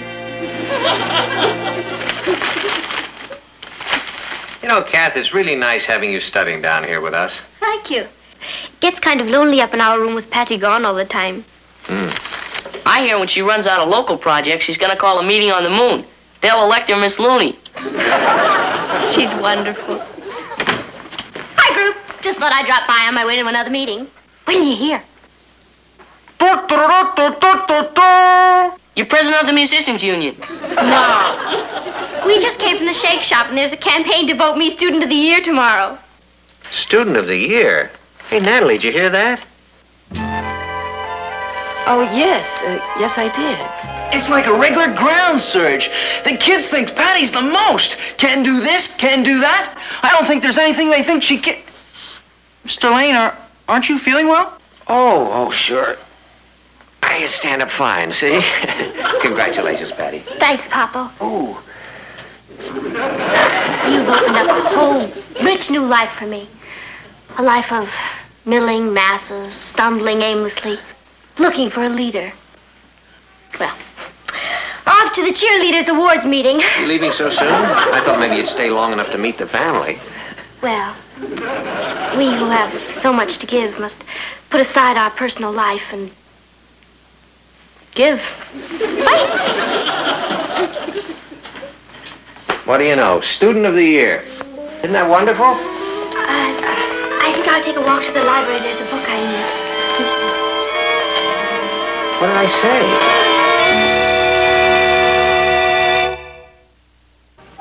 You had no reason to know, Martin, but being Student of the Year means the world to Kathy. And I feel after all she's done for the school, she deserves it. I see what you mean. Well, do you think Patty will win? I don't. She's got a winning smile, but a losing face. As much as we love Patty, by comparison, she is sort of a flash in the pan. I'm sure they don't know that Kathy prepared her treasurer's report. The heck with that. Do they know I polished her silverware? I want to go to that meeting tomorrow. I'll expose her. All right, take it easy, Ross. This calls for cool heads. It'd be terrible if Kathy didn't get her just reward. What about mine? Like 50 cents an hour, retroactive, time and a half for overtime, old age benefits, Social Security, paid wash-up time. Just turn Patty's allowance over to me. I'll deduct it from my... This is a great moment for us. We have been appointed to take charge of the Brooklyn Heights High Beautifying Project. When you say we... I mean all of us. Well, sure, I am chairman of the committee, but it's as I told the principal this morning. But I can't do it without all of you, the workers. What do we have to do exactly? Clean up the school grounds. Clean up the school grounds? Yes. Now, don't think of it as a civic duty. Think of it as a civic pleasure. Brooklyn Heights High is going to be the most beautiful school in the country. And I'm going to see to it that each and every one of you gets his own personal inspection kit. Thank you very much, ladies and gentlemen. I have another meeting.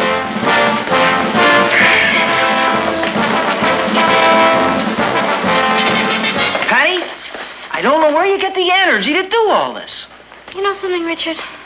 Sometimes I surprise myself. Oh. Congratulations! We have been selected to make Christmas presents for the juvenile delinquents at Danville Reformatory. Who selected us? I did. Oh, come on, that's a big opportunity for us. Now, Mr. Roberts said we could use the school workshop. That means you can work Saturdays, Sundays, and evenings. Oh. Now. Where is your school spirit? Hop to it!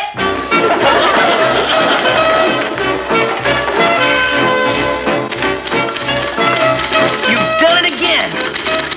We've done it again. I have some wonderful news for us. Excuse me. Pardon me. Excuse me. Thank you.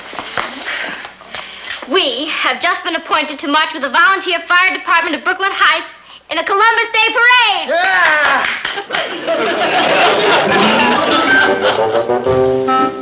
I better give that one to Kathy. Come in. You busy, honey? I'm never too busy for you, Papa. What do you want done? Well, I don't want anything done. I just wanted to talk to you. Oh, then I am a little busy. As corresponding secretary for the Junior League, yeah? Corresponding secretary? Yeah. Who's going to do the corresponding? Well, I'm going to take the notes, and then Kathy said she wouldn't mind writing a few letters and addressing them for me, and she types much faster than I do. Patty, you're marvelous. You know, sometimes I think of you as a beautiful, spirited, high-flying kite. Okay, I'm a kite, but I'm also a corresponding secretary. See ya. A way out kite, way up there on a thrilling ride. But you know, you're asking a lot of other people to keep you flying. You're serious, aren't you? Yes, I am. I'd like to reel you in just a little bit and see if your perspective doesn't change. Okay. Reel me in. The kids at school are all looking up to you these days. Why? Why do you think they're looking up to you, huh? Well, I'm not very good as a talking kite. Well, I think it's because you've taken on a lot of jobs that they don't want to get involved in. You've become a problem broker. You got a reputation, a wonderful reputation as a doer, and that's good. The only thing is that a lot of people who love you have been doing the doing. Now, one of them sleeps right here in this room, and I'm afraid she's going to be crying herself to sleep tomorrow night. Kathy? Mm-hmm. Why would she be crying? Well, because she's been looking forward to being Student of the Year. She has? That's what you told your mother. Oh, boy. It seems that being picked as Student of the Year means as much to her as, Being first woman president of the United States means to me. No. Well, I guess that election will have to wait a while, huh?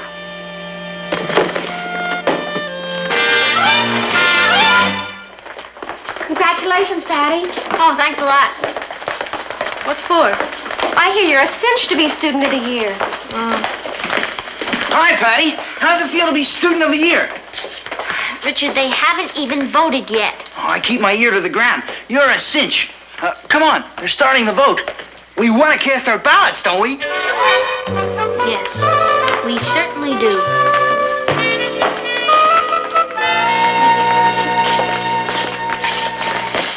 Where's Kathy? Oh, she didn't feel too well this morning. She wasn't sure if she could make it to school or not. It's too bad. She should be here to see you elected. Yeah. Would you all be seated, please? Now, before we open our books, we're going to cast our votes for Student of the Year. Patty Lane! May I say a few words, please? Victory speeches usually take place after the election. Yes, Patty. Well, I just wanted to tell you all what a thrill it is to have even been nominated for Student of the Year. Everyone's been calling me Can-Do Patty. And that's right, I sure can. You bring me a problem, and I'll get it done. I didn't say I'd do it, I just said I'd get it solved. Because I have a cousin named Kathy. She's the one who's been getting things solved around here. Everything that's been done around here has been done by Kathy, with all of you helping her. I've just been a lot of wind. Oh, sure, it takes wind to make the windmill go round, but it's the windmill that does the work.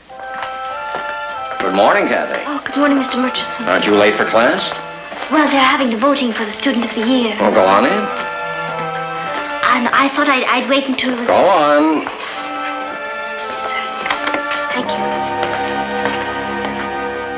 So I think that's the kind of person you want to vote for. Someone who's not afraid to tackle anything. Someone who's not afraid of a little work. Someone who gets the job done. I move that this class choose her by unanimous acclamation.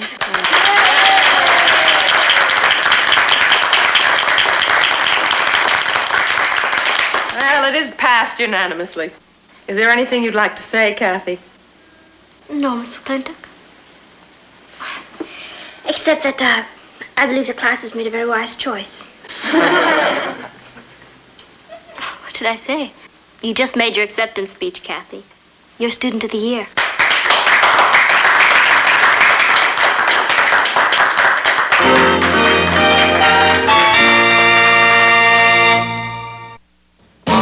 Hi, Richard. I guess you heard the news.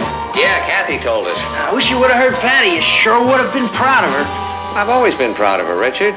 She just had that class in the palm of her hand. I wish she'd occupy the palms of her hands with something a little more practical, like the dishes, for instance. There must be 1,000 of them out there. Well, wouldn't your club women volunteer? Well, they aren't expected to. Well, where's Patty? We gotta make the scene at the Waterhole. We're having a meeting of the Shake It or Leave It Club. I wish I could join you. Actually, I haven't seen her for the last hour or so. Good heavens! What now?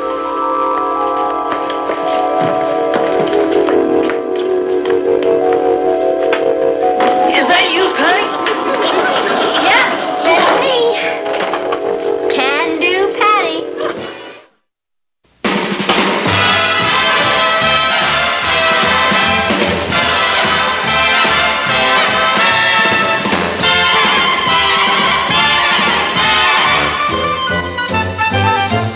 Here's Kathy, who's lived most everywhere, from Zanzibar to Berkeley Square. But Patty's only seen the sights a girl can see from Brooklyn Heights.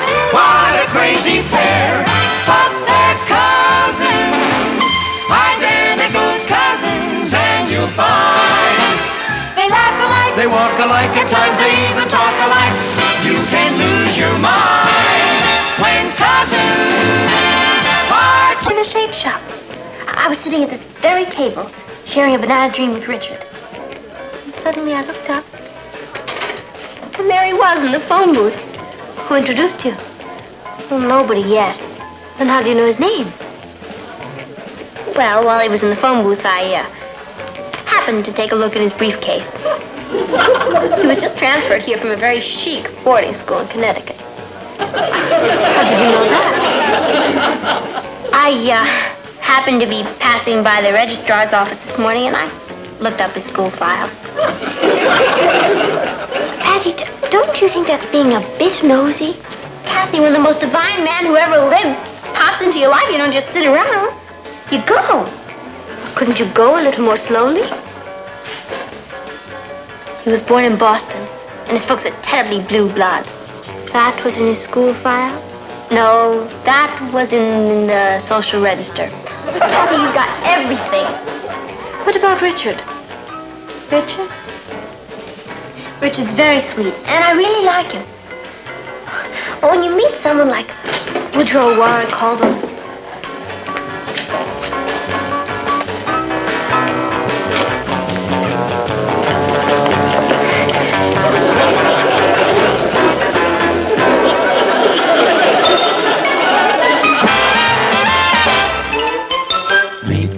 who's lived most everywhere, from Zanzibar to Berkeley Square. But Patty's only seen the sights a girl can see from Brooklyn Heights. What a crazy pair! But they're cousins, identical cousins all the way. One pair of matching bookends, different as night and day. Where Kathy adores a minuet, the ballet russe, and crepe Suzette. Our Patty loves to rock and roll, a hot dog makes her lose control. What a wild duet, still they're cousins, identical cousins, and you find they laugh alike, They walk alike, at times they even talk alike. You can lose your mind when cousins are two of a kind.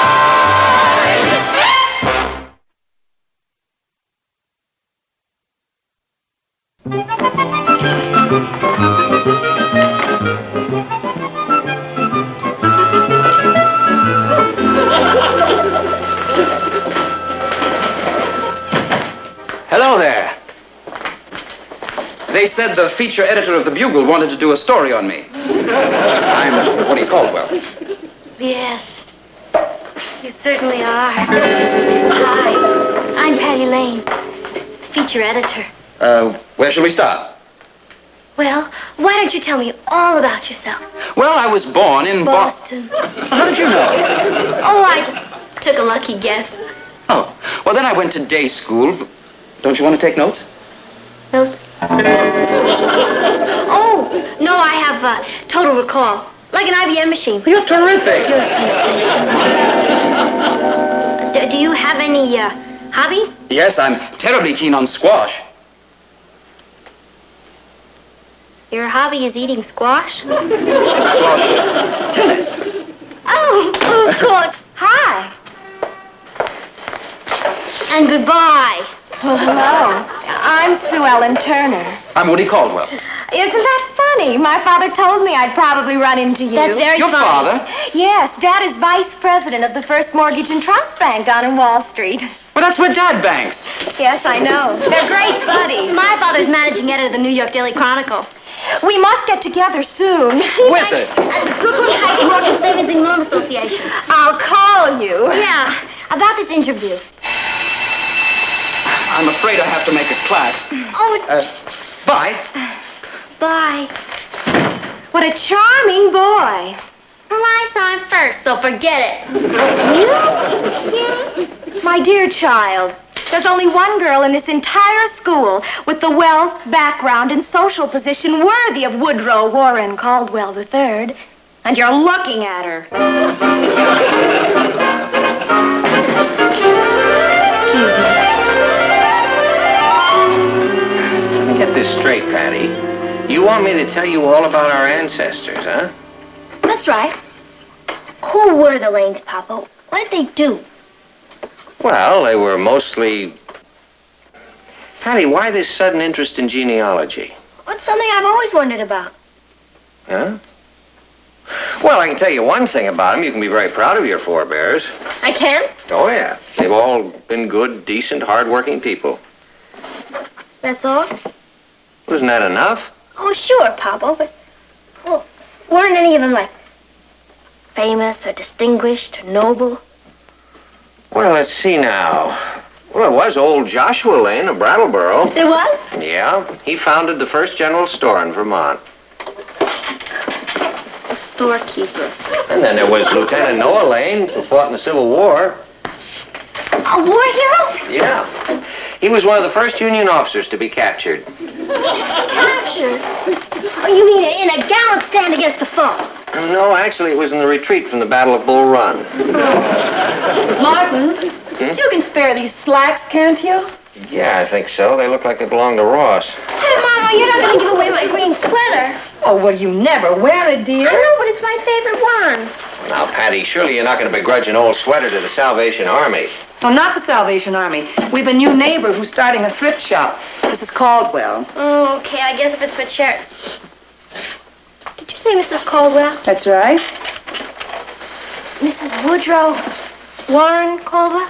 The second was on the crest on her stationery. Oh, she can have my sweater. She can have everything I've got. Well, that's very generous of you, darling. Martin, can you drop these things off on your way downtown tomorrow? Oh, that's all right, Papa. I'll deliver them to her. Well, thanks. Well, it's the least I can do for the deserving poor. I'll go see if I can round anything else up. Bye. Well, what do you suppose came over her? Mrs. Woodrow Warren Caldwell II, obviously. Who is she? Terribly rich and social, I gather. Yeah, I'll bet.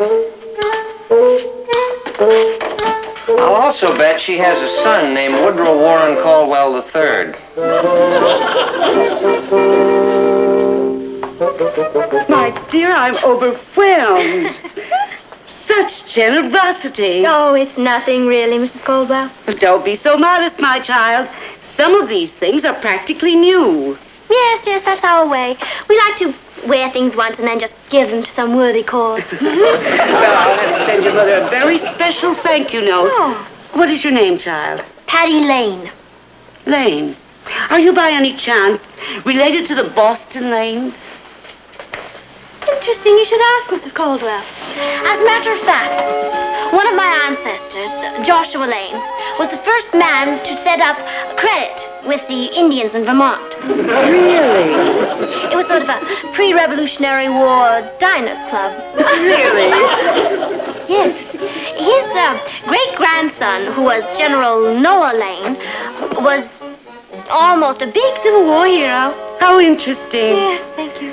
Well, thank you again, my dear. Well, I'd like to stay around and help if I could. Oh, but you've done enough.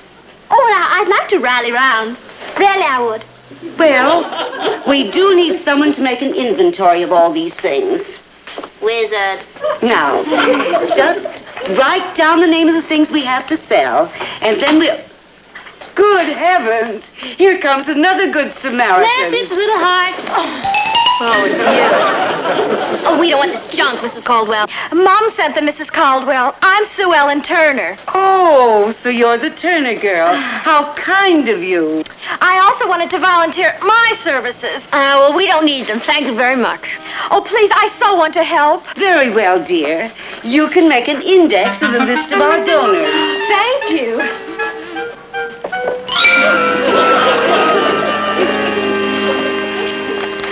My, what dedication. Social climber. Copycat? Upstart. Phony? Girls, look who dropped by. This is my son, Woodrow. Hi. Woody, would you be a lamb and drive over to Mrs. Montague's? She's donating a lovely old desk. Yes, Mother.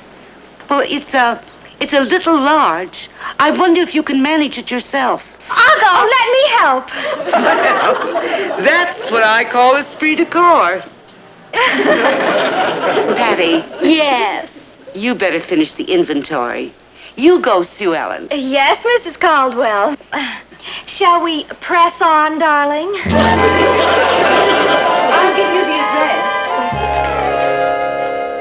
I haven't been able to get a hold of you all week. What's the matter with you? Nothing, Richard. And you're never in when I phone you. And you don't call back. Patty, is there somebody else? Now, whatever gave you a ridiculous idea like that? Of course not. Excuse me. Hello? Hi. Hi. Woody? Who's Woody? Mom wondered if you could come tonight and help address envelopes. Tonight? That's right. To your house? Wizard, Woody. I know, it's that new society boy with all the clothes. Woody Caldwell. Mom says 8-ish.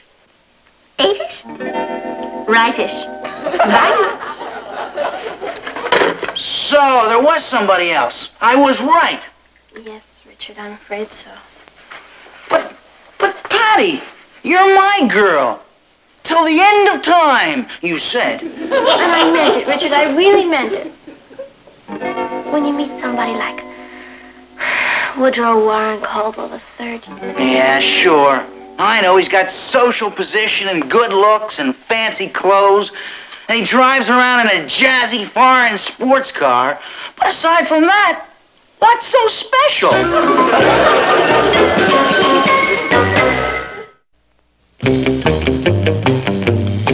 I'm telling you straight, Caldwell. Stay away from my girl.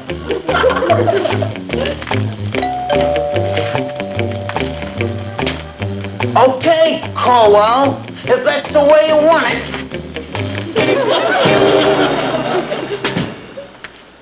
Sorry, old boy, but you asked for it. Yes? I'm Richard Harris.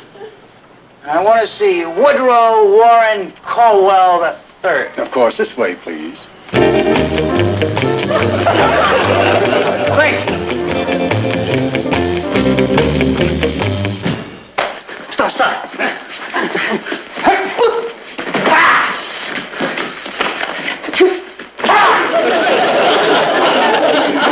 Hi, fella. What can I do for you? My name's Richard Harrison. Yes? And I just wanted to say, welcome to Brooklyn Heights.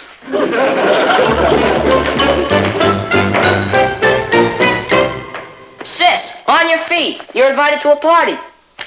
Open my mail again, fiend. It was dressed for the family, from Sue Ellen's folks. Sue Ellen? Mr. and Mrs. George Turner request the pleasure of your company at a fundraising party for the Caldwell Thrift Shop. Oh, that's Sue Ellen. She'll stop at nothing. Patty, what does that mean? Black tie? Black tie. Oh, no. What's the matter? That means it's a formal party and I don't have anything to wear. But I like that blue dress you have. Oh, that old thing. Wait till you see what Sue Ellen turns up in. Are clothes all that important? Well, to Woody they are. You should see how he dresses. There's only one hope. I'll just explain to Papa why he's gotta buy me a fabulous new formal. Do you think he will? When he knows that my whole future happiness is at stake, what else can he possibly say? I'm sorry, Patty, we just can't afford it. Please, Papa. What's wrong with that blue dress of yours? It's less than a month old. But everybody's seen it. Oh, it's... Oh, could I buy a dress with my own money? I think that's a lovely idea. Oh, good. Then could I have an advance on my allowance for the next 3 years? No, you can't. Why not, Papa? Because you're growing up, honey, and I think it's time you learn to live within your own means. Yes, sir. Well, at least I'll never need any more clothes. Why? Because I'll never be able to show my face in this town again.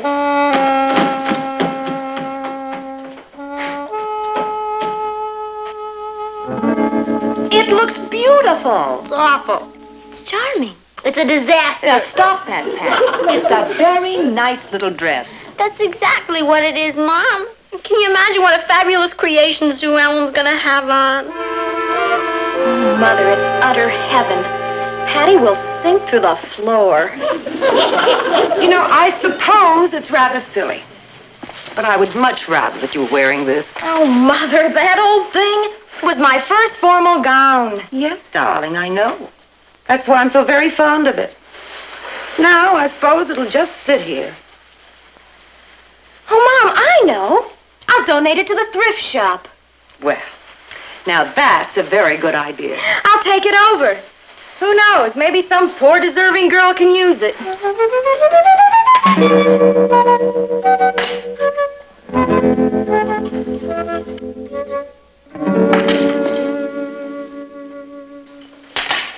$6.75.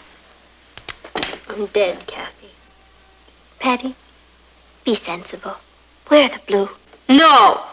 I'll stay home first. Darn. Why couldn't I listen to Papa and learn the value of thrift? Thrift.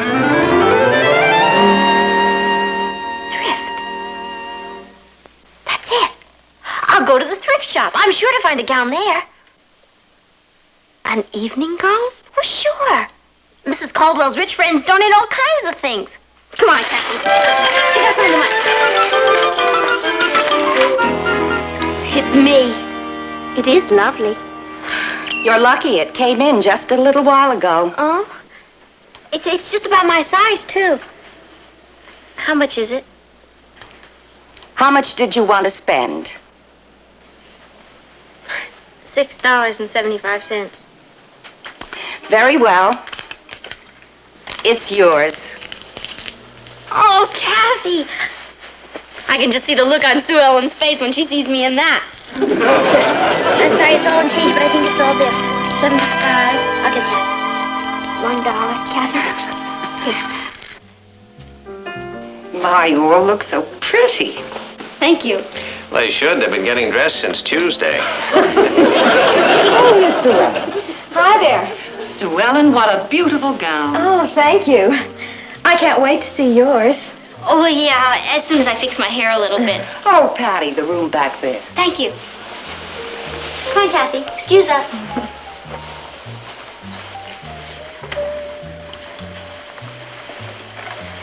Sue Ellen's dress is a bit much, don't you think? Yes, Patty. Come on. Maybe I wouldn't know. You know, that's typical, though. Just like this picture gallery of her. After all, it is her house. Yeah, but... Kathy! What's the matter? Look! It's just a picture of Sue.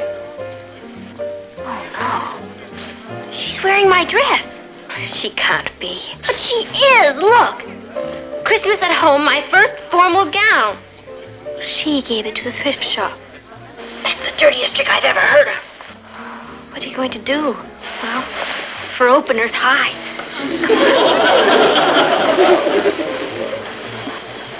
Yes, Patty's been a tower of strength to us in the thrift shop. Where is she? Oh, she's primping, I imagine. She may never show up. Sounds like Woody. He can spend 2 hours picking out the ultimate necktie. Patty, be sensible. You can't stay in here all evening. Why not? Condition written.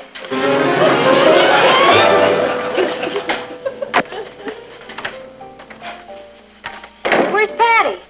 She's, fixing her hair. Oh. Oh, fussy old Mrs. Montague insists I hang this.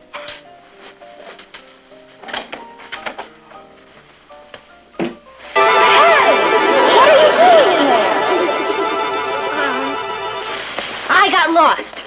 Oh, well, let me take your coat. Oh, no, that's all right. I'd like to keep it really slow. It's no trouble. What's the matter? Oh, I just got a sudden terrible chill. Patty, what's wrong? Well, nothing, Sue. Everything is absolutely fine. I'll be fine in just a few minutes. Now, why don't you just run along and take care of your guests? And I'm really having a ball, and I'll see you in a little minute. Oh. That's Sue Ellen in her first formal gown. Charming. A lovely child. And she's so thoughtful. Do you know she just donated that gown to the thrift shop? Isn't that sweet? Patty, that's the coward's way out. Well, what do you think I am? That's nothing. Come on, Patty!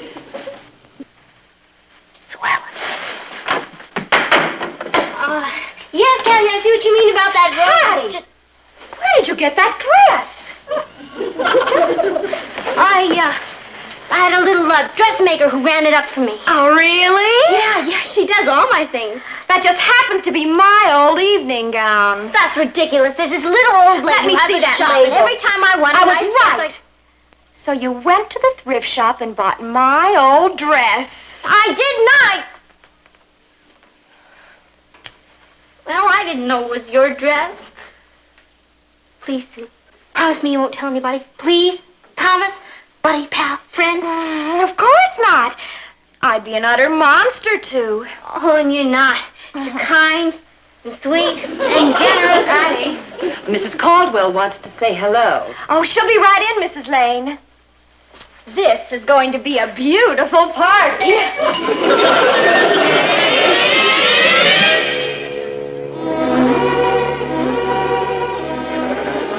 Here's Patty. Well, good evening, dear. Yes, that's one person's opinion. Isn't that a lovely gown, Mrs. Caldwell? Charming. Simply charming. Thank you. Oh, Woody, darling. Here's Patty. Hi. Isn't she a dream in that gown? Smashing. Oh, look who just came in. Speaking of this dress, the most amusing coincidence. Patty is wearing what we call the classic young lady's evening gown. I am? Of course. I imagine you have one too, haven't you, dear? Yes, Mrs. Caldwell. As a matter of fact. Yes, I see you have. You know, I have 3 nieces with all the identical evening gowns, exactly the same. All 3 of them? Why, of course. Every well-dressed young girl does wear one. But... Oh, I think the band is starting up again. Woody, you haven't danced with Patty yet. Righto. What say, old girl? Wizard, Woody.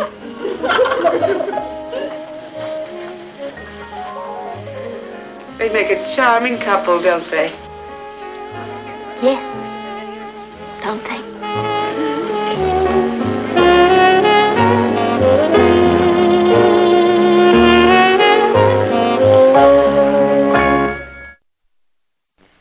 Well, thank you very much for bringing me home, Woody. It was a fabulous party. Wizard.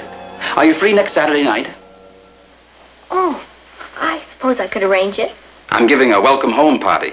Oh, great. For who? Ella Fortescue. She just returned from Paris. Who is Ella Fortescue? My girl.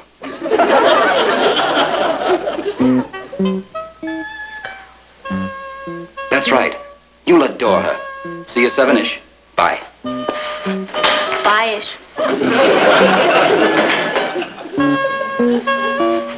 Kathy, guess who's back in town? Ella Fortescue.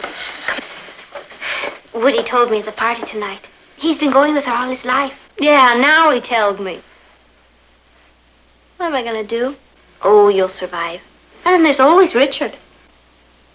After the way I treated him, he'll never talk to me again as long as I live.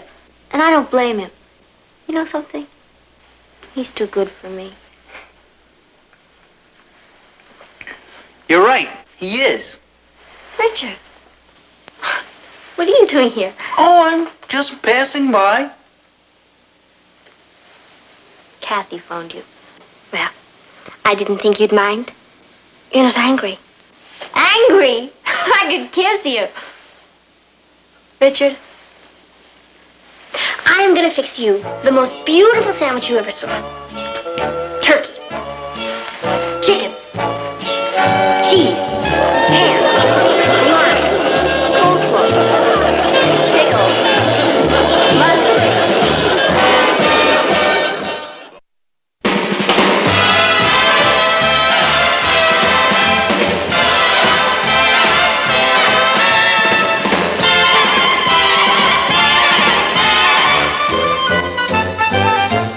Here's Kathy, who's lived most everywhere, from Zanzibar to Berkeley Square. But Patty's only seen the sights a girl can see from Brooklyn Heights.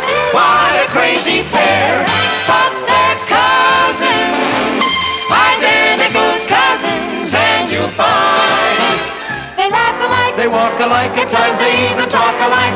You can lose your mind when cousins part.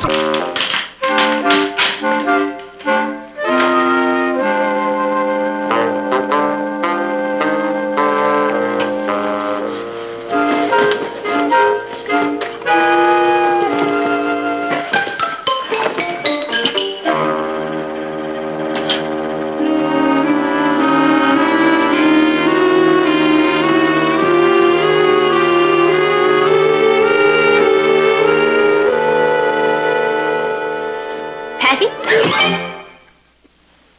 What is the matter with you? Oh. Don't ever sneak up on me like that again. Sneak up on you? Patty, what are you so nervous about? Well, you'd be nervous, too, if you were the only witness to a hit-and-run accident. You saw a hit-and-run accident? When? Just now. I was passing by McDonald's Market, and this big car came crashing around the corner, skidded up on the curb, and then ran into the front of the store window and just kept on going. It was terrible. Did you get a look at the driver's face? Did I? Yes, and he had a little mustache, and he wore a raincoat and a big floppy gangster hat. And he had his ma with him, a big tough-looking woman. 10 to 1 they were escaping from a big bank robbery. What did the police say? The police? When you reported the accident. Reported? Kathy, are you out of your mind? Do you want me to wind up in a sack of cement on the bottom of the East River? I'm not going to get involved in this. Patty, you are involved. It's your duty to tell the police what you saw. That's my second duty. My first duty is to stay alive. Look, Kathy, I know how these gangsters operate. The first thing they do is rub out the witness. I'm too young to be rubbed out. All I have to do is keep quiet. Nobody saw me.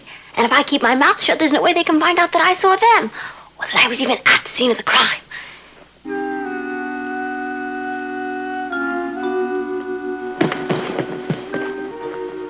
What are you looking for?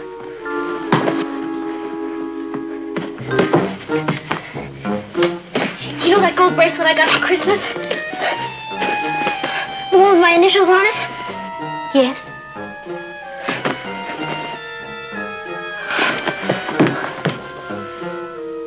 I think I lost it at the scene of the crime.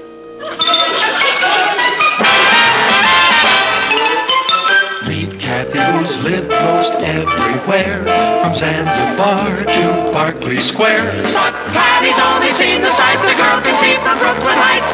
What a crazy pair, but they're cousins, identical cousins all the way. One pair of matching bookends, different as night and day.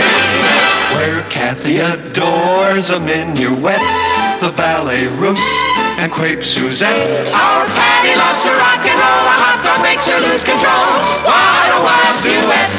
Still they're cousins. Identical cousins, and you find they laugh alike, they walk alike, at times they even talk alike. You can lose your mind when cousins are two of a kind.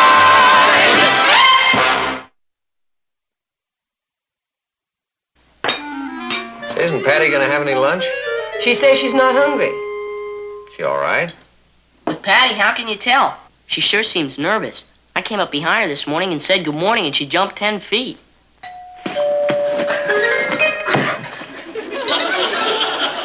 Who's that? Well, there's only one way to find out. Right. Open the window and ask them. Patty, will you see who's at the front door, please? Me? Do you want me to get it? No. No, you better stay out of this. I'll go.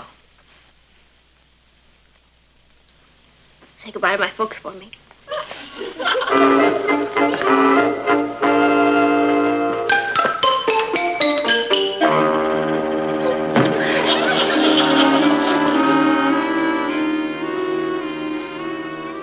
Mr. McDonald. Good morning, Patty. Good morning. I found your bracelet in front of my store, so I thought I'd drop by and return it to you. Not my bracelet. It's got your initials on it. P.L. Well, there are a lot of PLs in the world that belong to Prudence Lewis or Paula Lomax or Penelope Lufthaven. I haven't been near... your store, Mr. McDonald, so I couldn't have dropped my bracelet there. Good morning, Mr. McDonald. Oh, good morning, Mrs. Lane. Mr. Lane? Mr. McDonald? Excuse me for barging in like this, but I found this bracelet and I What's thought... Patty's bracelet? What do you know? Well, where did you find it, Mr. McDonald? In front of my store. Well, it was very nice of you to bring it over here. Oh, yeah. You have no idea what you've done for me. Excuse me. Excuse me. We were just having some coffee. Won't you join us? Thanks, but I've got to get over to the hospital to see my daughter. What happened to her? A 9-pound baby. She had it just this morning. Well, congratulations, Mr. McDonald. She barely made the hospital in time. My idiot son-in-law was coming by the store to pick me up, and he was so nervous he skidded the car right into the store window. My daughter almost had the baby right there. But he kept going on right to the hospital. Is she all right now? Oh, fine. Everything's fine. Well, goodbye. Bye-bye. Bye-bye. Yeah, it was very nice of him. Yes, he's a nice man. You know, it's odd that Patty didn't mention losing her bracelet. Yeah. She didn't even recognize it when she saw it.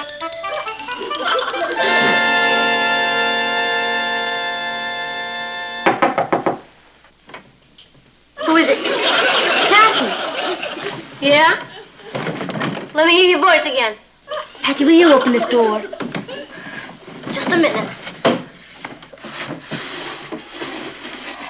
What do you think you're doing? I'm in hiding. Patty, no one is after you, and no one is trying to hurt you. All you have to do is tell the truth.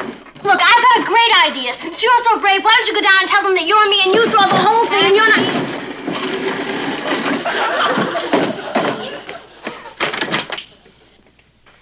You'll go? Yeah. Kathy, promise me something? Of course. If anything happens to me, marry Richard. I couldn't stand it if Sue Ellen got him. Hattie, nothing is going to happen to you. There may be a little publicity, but it won't last long. It'll all be over in no time. Now, I was supposed to meet Eddie at the library, but I'll have Ross tell him I'll see him later. Then I'll go with you to find Officer Melnick, and after you've told him what you've seen, then we can meet Eddie and Richard and go to the shake shop, or perhaps go to a movie. Publicity? Well, yes, the papers may pick up the story. You mean like, fearless teenager defies killer? Patty, you don't know that he's a killer. Ha! You didn't see his face. That sneaky little mustache, those black beady eyes. I'll be all over the front pages. I'm a natural-born heroine. You're a natural-born nut. Patty, this is merely a case of a hit-and-run accident where the front of a market was damaged. It is not going to make international headlines. No? Wait till they catch the mob behind it who robbed the bank and then wounded a bank guard in a running gun battle. You did see the driver's face. Would I make up a thing like that? No, I suppose not. Let's go. I don't want to miss the late edition.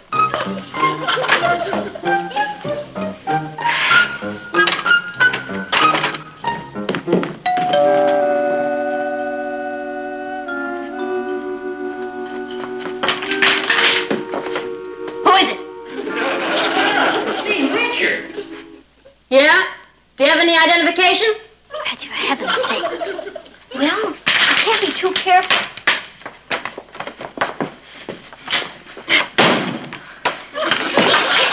What do I need identification for? Is this some new game? You'll read all about it in the newspapers, Richard. Gee, I wonder if I have time to have my hair done. What for? Because my picture is probably going to be on the front pages tonight. They're here. They're after me. Tell them I'm not home. I ran away and was killed in a train wreck. There she goes. Off into orbit again. What's the matter with her this time? Oh, just a little too much imagination, Richard. Excuse me. Hello. I'm making a survey of the neighborhood. How many teenagers live in this house? Just me. Patty ran away and was killed in a train wreck. Goodbye.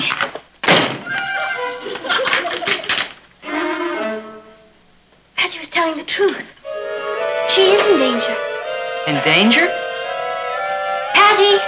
Patty! Patty? What are you doing there? Acting like a gleep, I guess. You're right, Kathy. I'm the mountain out of the molehill type. Somebody has a simple little accident and I turn it into gangsters and bank robbers. Patty, the man at the door wore a raincoat and had a little mustache. He's gone now. Yeah, but he'll be back. They never give up. What did you do? I saw an accident. It was a hit and run. Patty was the only witness. Well, you can't spend the rest of your life behind the drapes. If I go down there and testify, I'm in big trouble. I don't want to be a teenage heroine. I think she's right. I'll do whatever you think, Kath. Oh, Patty, I don't want to take that responsibility. I think you should talk to your father and see what he has to say. I know what he'll have to say. He'll make me go. He's all ethics. And if he says go, I'm dead. Well, perhaps we could ask his advice without telling him who is involved. Yeah. I could say to him, real casual like, Papa, what can they do to a witness who sees an accident and won't testify? Well, it all depends, Patty. No one can force anyone to admit that he or she... that he saw something that happened. But on the other hand, there is a moral obligation involved. People have a responsibility toward one another. Did someone you know see something happen? Oh, kind of. It was a hit-and-run accident. Well, then he has a duty to come forward and tell about it. What kind of a person is he? Coward. That sounds like Richard. It isn't Richard. Well, whoever he is, he's going to have to live with himself. Oh, he doesn't mind that. As long as he lives. Remember the Moorhead case? That little old lady who witnessed a holdup in a candy shop? No. What happened to her? She testified, and the next day they fished her out of the river. Oh. Mom? Do you think I could go visit Aunt Pauline in Denver? Patty, you have to tell your mother and father what is going on. I can't. I'd be putting them in danger. This is my problem, and I've got to solve it alone. No, you don't. What do you mean? Do you know what you suggested before about my pretending that I'm you and going down there? Yeah, I'll do it. Kathy, you're one of the greats. Thanks, but I can't let you do that. Don't you worry about me. The mob has never been up against Patty Lane before.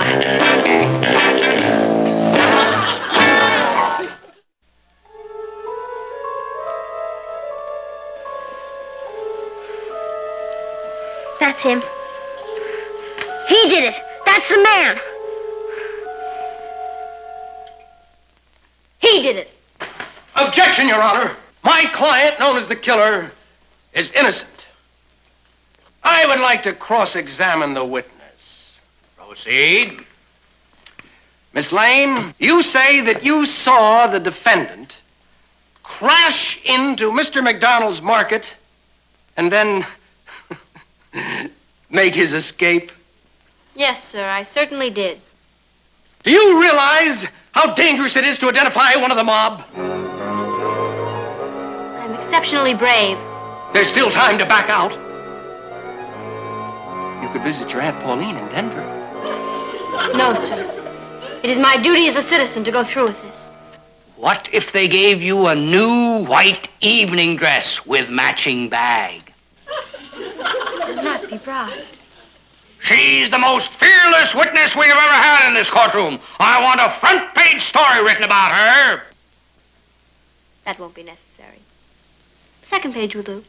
Miss Lane, if my client was behind the wheel of a car and you were on the other side of the street, how can you be sure that it was the same man?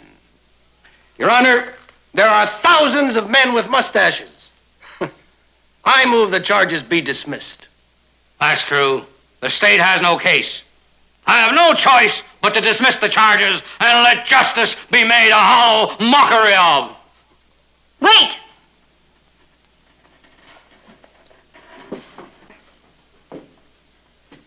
I did not identify the killer by his mustache. How did you identify him?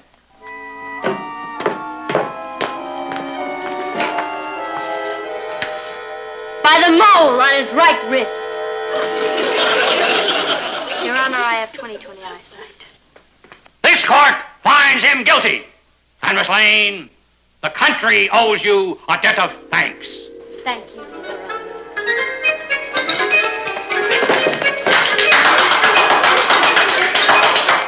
Let this be a lesson to the mob. You? Thank you. Thank you. Read all about it in the newspaper. It's a touching story of a natural-born heroine.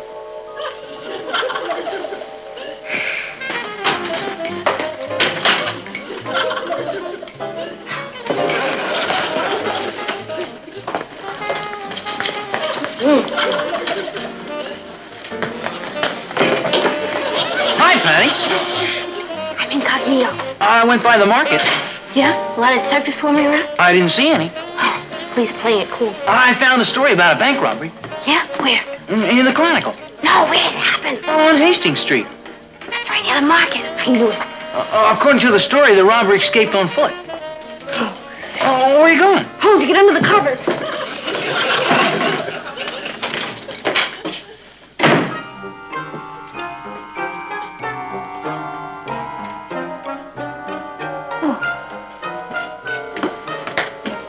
Oh, hi, Mama. Hello, dear. Papa, I need police protection. Police protection? The mob is after me. The mob? Well, I mean, what do you mean? The one of the fraternities at school or something? No, the mob. M-O-B. Gangsters. Darling, I think you'd better start at the beginning.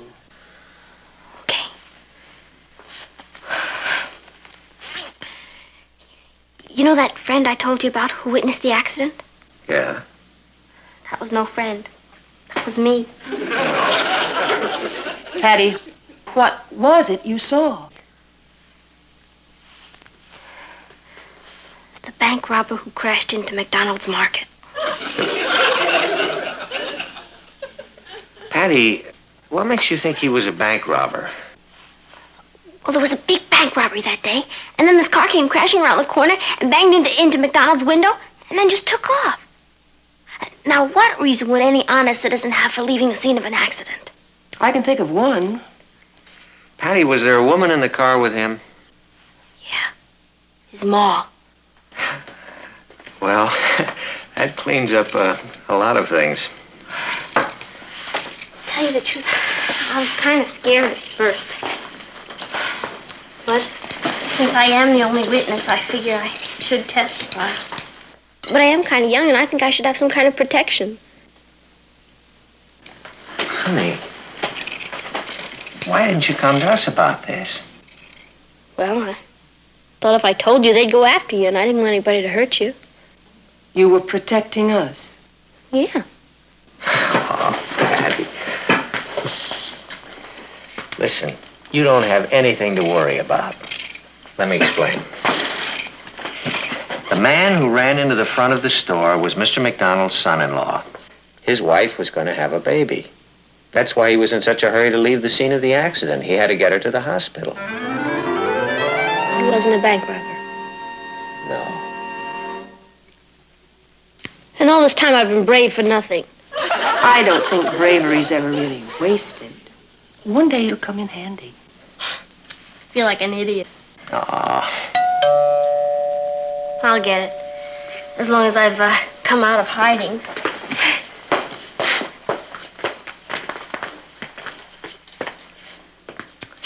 Martin, she was worrying about us. Yeah. You know what I can't get used to about teenagers? Just when you're ready to give up and write them all off, they come up with something so wonderful that it makes you feel about that small. Hi, Rich. Don't stand there in front of the door like that. They might see you. Oh, I'm not afraid of them. You're not? No, they're only a mob. What can they do to me? Gee, Patty, you're almost as brave as I am. You sure you want to go through with this? I wouldn't let anything in the world stop me. And you're not afraid of the danger? Richard, I thrive on danger. You sure have hidden depths. For a girl, you're quite a girl. Thank you, Richard. Well, I guess with your help, the police will be able to solve that bank robbery. And who knows? It could lead to cleaning up a lot of other crimes. There might even be a big reward in this. Well, the only reward I want is knowing that I've done my duty. Oh, excuse me. It might be safe. Oh, why don't you let me get it? Richard, if they're coming for me, they're coming for me. Relax.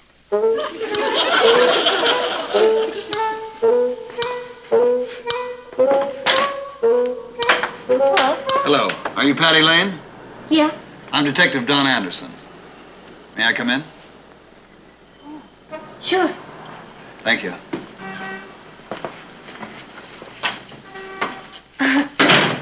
Right this way. Thanks. Oh, this is Richard Harrison. Detective Anderson. You people don't lose any time, do you? What can I do for you, Detective? Well, I'm checking out a rumor that you might have seen an accident in the neighborhood. And don't say anything that might prove fatal, Patty.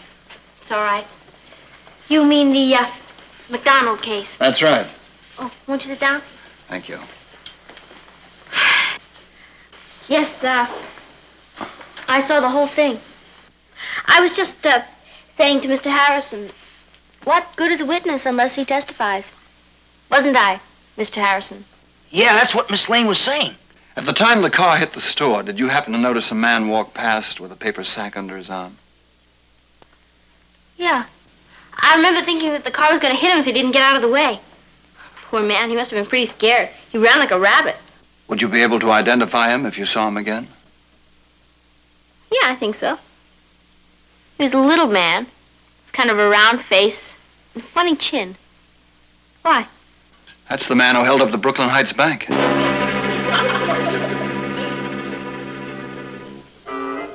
You sure are lucky to have her for a witness. You've never seen such bravery. I mean, no mob is gonna scare her off. No, sir.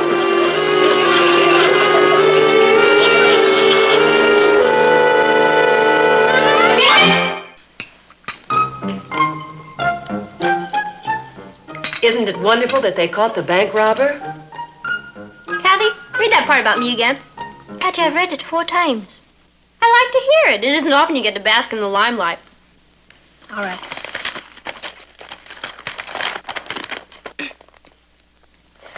Police say that the apprehension of the suspect was aided by an unidentified teenager who witnessed his flight. That's the part. They don't even say whether you were a boy or a girl. We know I'm a girl. Good morning, everybody. Hi, Rich. Did you see the paper? You're famous. Oh, it was nothing. It's just what any other brave American girl would have done. Then how come it took a squad of police to drag you out from behind those drapes? Ross, you should be very proud of your sister. There wasn't even a reward. There was, as far as I'm concerned. Thanks, Papa. Your mother and I would like to sponsor a night on the town for you and Richard. Dinner and a movie and, Did you hear that? I have no pride. I'll take it. Don't you say that. Gee, I'd better start spending more time hanging around banks. You better spend more time hanging around books. Well, I think we'd better be going or we'll be late. Yeah. Patty, since when do you need glasses? I didn't know you were having trouble with your eyes. I sure am. They're too good. With these on, I can only see what's right in front of my nose. Richard?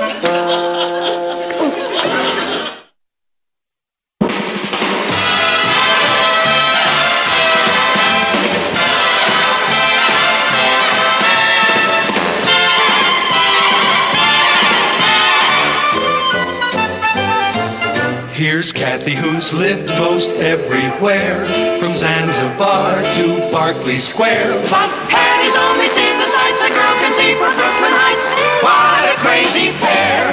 But they're cousins, identical cousins, and you'll find they laugh alike, they walk alike, at times they even talk alike. You can lose your mind when cousins are 2 of a kind.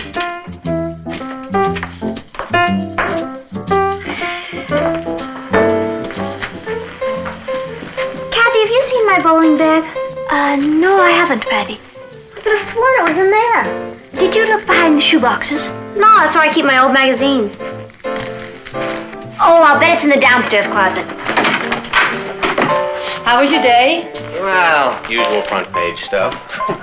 How was yours? Oh, I had a fascinating day. Yeah? I had a 3-hour lunch with my niece Anne and David Stone. Who's David Stone? He's a graduate student at Juilliard, and Anne is head over heels in love with him, and he's in love with her, but he's too shy to propose. Oh, well, Anne's too young to get married anyway. She's still a schoolgirl. She's a senior at college. You don't realize how mature she's become lately. Well, I think she should finish school first. You see, the trouble with us, Martin, is that we've watched her grow up right under our noses. We don't realize how grown up she really is. We still think of her as a child, but Martin, she's become a young lady. Well, I suppose we have been blind about her just because she's ours. Maybe it would be a good idea if she got married. I'm sure it would. Well, it's all right with me. When? As soon as possible.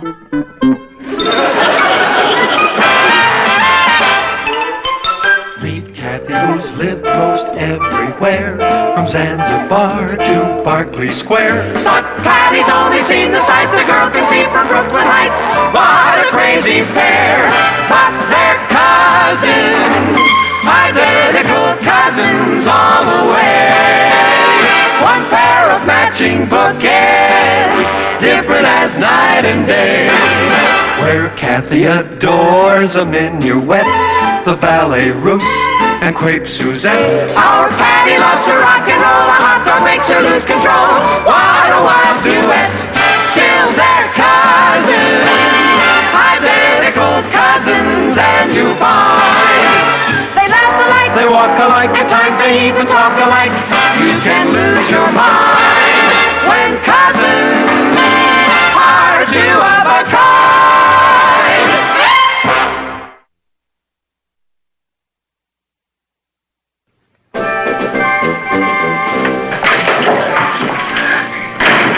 What's the matter? They're after me.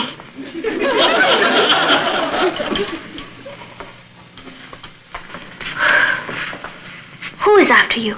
My own mother and father. I don't know how to tell you this. They're what? They're trying to get me married. Oh, Patty, that's ridiculous. I know it's ridiculous, but I just heard them plotting down there. They said I've grown up under their noses and they didn't realize it, and I'm becoming an old lady and they want to kick me out. You must have heard them rehearsing a play or something. Yeah, and I know the name of the play. It's called Getting Rid of Patty. You've got to be mistaken. All right? I want you to come downstairs and listen for yourself. All right, I will. But only to prove to you that you're wrong. I asked David to dinner tomorrow night. Anne's going to be out of town. I hope you don't mind. No, I don't mind. But what's the point? Well, apparently David has some complex about getting married. He had a pretty unhappy childhood. He was an orphan, and an aunt and uncle brought him up, so his memories of home life are rather grim. Oh, you'd like him to see how great family life can really be. Yes. I think he's afraid to raise a family. I'd like him to meet Patty and see what a wonderful child she is. Fine. Anything for the cause. He really would make a perfect husband for her. He's very warm, and you know how outgoing she is. Yeah, she never runs down. I'm glad I asked him to dinner tomorrow night. Well, let's make sure Patty's going to be home. Martin, wouldn't it be wonderful if it all worked out? We'll give them a beautiful honeymoon. Well, take it easy. We have to get them married first. We could send them to June Lake. She loves the country. Hi, folks. Hi, Patty. You know, we were just talking about you. Were you? You're looking very pretty, honey. Thank you, Papa. Our little girl is really growing up, isn't she, Nat? Yes. Patty, do you have any plans for tomorrow night? Tomorrow night? Why? Oh, we're having a dinner guest, and I want you to meet him. I can't. I have a date with Richard. Well, couldn't you break it? You never asked me to break a date with Richard before. This is rather important, darling. Oh, you're going to like this man. He's very nice, and I'm anxious for you to make a good impression on him. You are? Yes. As a matter of fact, I think you should wear your new dress tomorrow night. See, one of the reasons he's coming is to meet you. And I think you should go to the hairdresser in the afternoon. Excuse me. Any questions? They're leading me to the slaughter. I can't believe it. You'll dance at my wedding.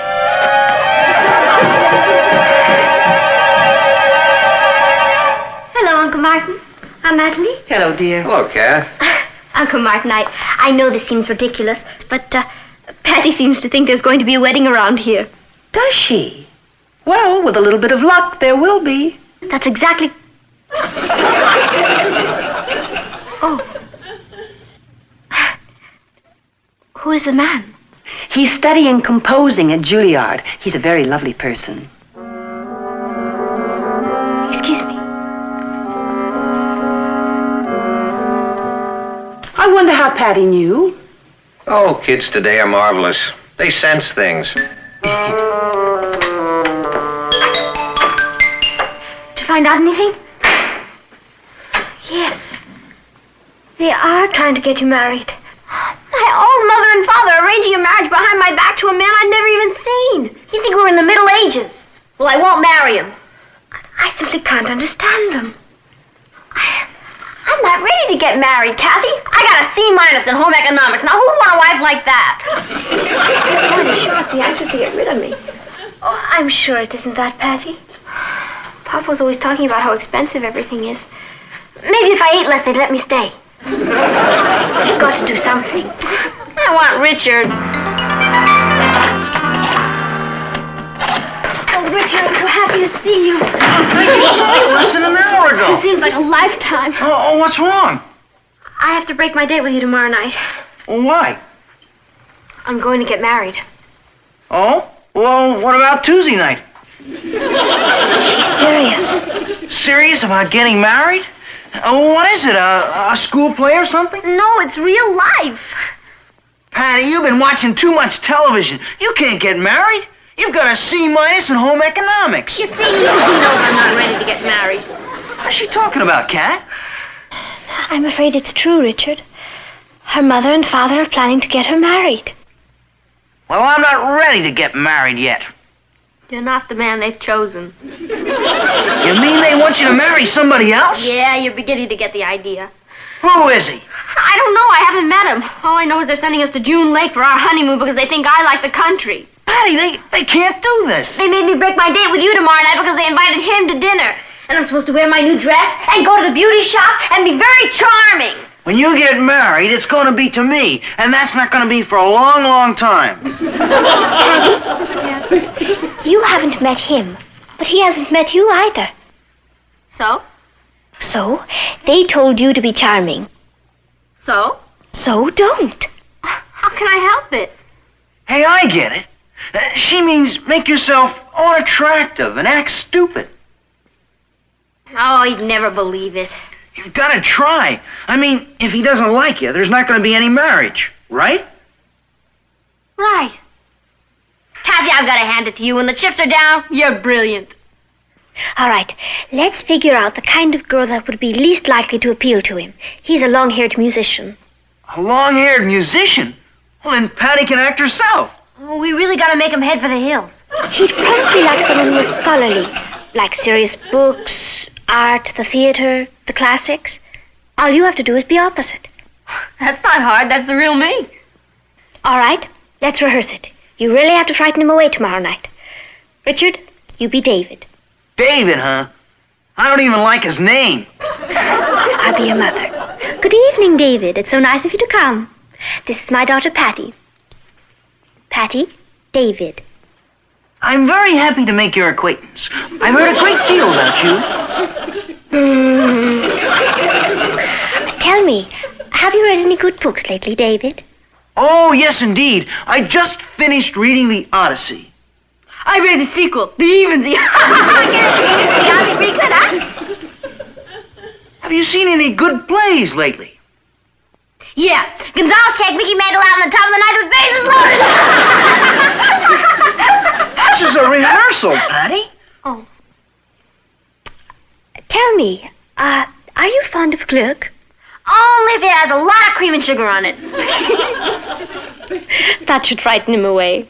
I can't wait till tomorrow night.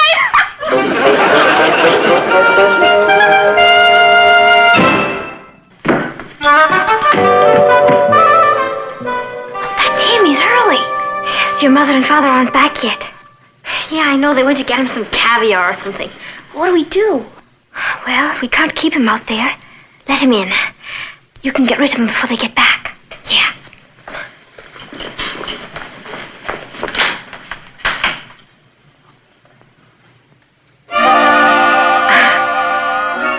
Hello. I know I'm early. I'm David Stone. How do you do, David? I'm so happy to know you. Well, won't you come in? I'm Patty. It's my cousin, Kathy. Hello. How do you do? Well, the Pioneer type should be back any sec. The pie... Oh. Well, if you'll excuse me, I have some things to do upstairs. Well, come on in and set a spell. Thank you. You know, I'm really very happy that your mother and father aren't home now because I'd kind of like to get to know you a little better. Is that so? Well, I don't think I'm supposed to know this, but I kind of feel they invited me here tonight to turn me into a Benedict. A Benedict? Shakespeare, Much Ado About Nothing. Benedict was a character who was against marriage until one day he met the right girl and it changed his mind. You mean you're against marriage? Well, I have been up to now. You see, I had kind of a rugged childhood. I was raised by an aunt and an uncle who hated each other, and they battled constantly, and it made me pretty cynical about marriage and family. Me too. What do you mean? Oh, I've had a very unhappy childhood, too. Well, I thought this was such a happy family. Happy? Oh, it's brutal around here. Everybody hates everybody else. Why, we yell and scream at each other all the time. You do? Oh, yeah. I could tell you stories that would make your hair stand on end. Anne told me this was the happiest family she'd ever seen. Anne? Your cousin, Anne. You know her? Well, yes. Oh, well, she lied to you. It's yell, yell, yell all the time around here. Oh, Patty, have you seen... No! I want some more. Get out of here. See? Oh, of course. Who wants to be in the same room with you?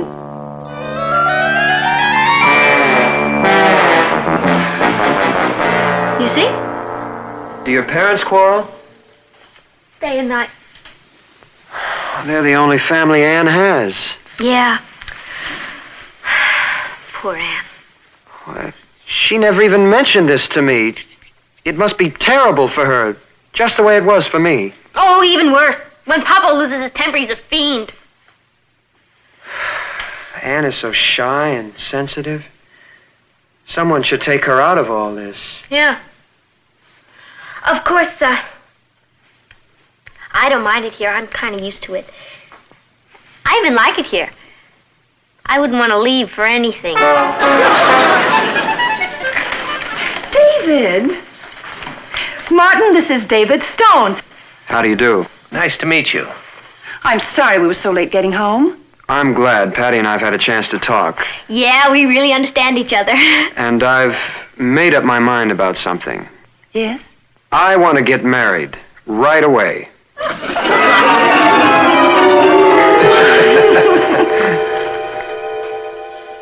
Francis, I can't tell you how excited we all are. Oh, of course, Anne is just beside herself. She loves David so much. Yes. Uh-huh. Yes. Yes. Hmm? Mama! And David simply adores her. Oh, I'm going to help her pick out the wedding gown. Well, if we can get ready in time, we'll have the wedding next week. You know, I've just a million things to do. Oh, we're going to have the wedding right here at the house, and I do want it to be beautiful. Oh, about 100 people. Yes, I know she seems like such a child, but she isn't really.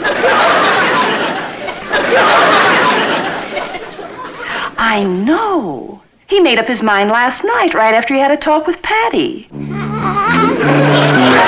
Isn't it wonderful? Oh, I'm so delighted. I can't believe it. You mean I'm gonna be a bridesmaid? Yeah, Patty's downstairs now talking to your mother. I'm sure it'll all be settled.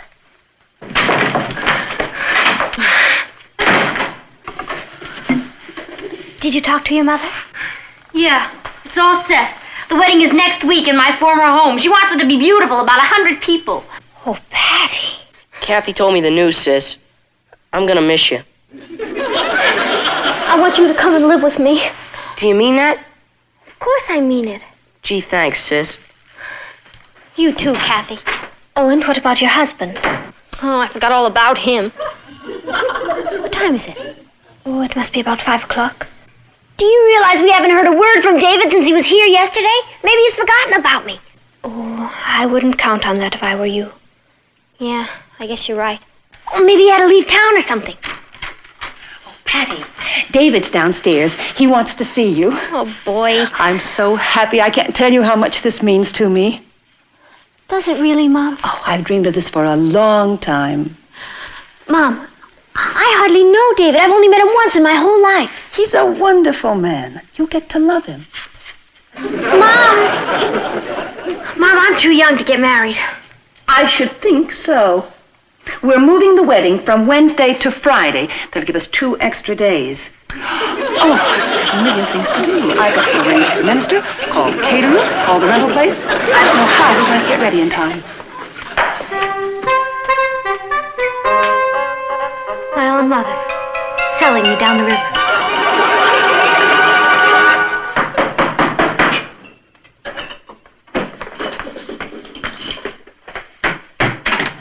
Richard, why'd you use the back door?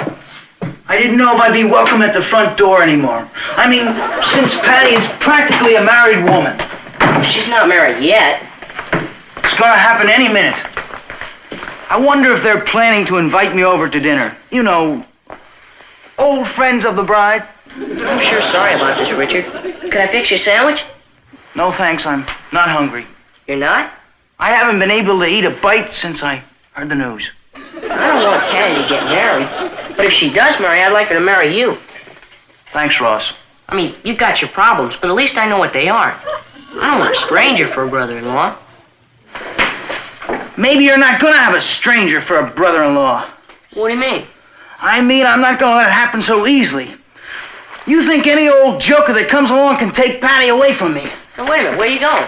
To see Patty, through the front door.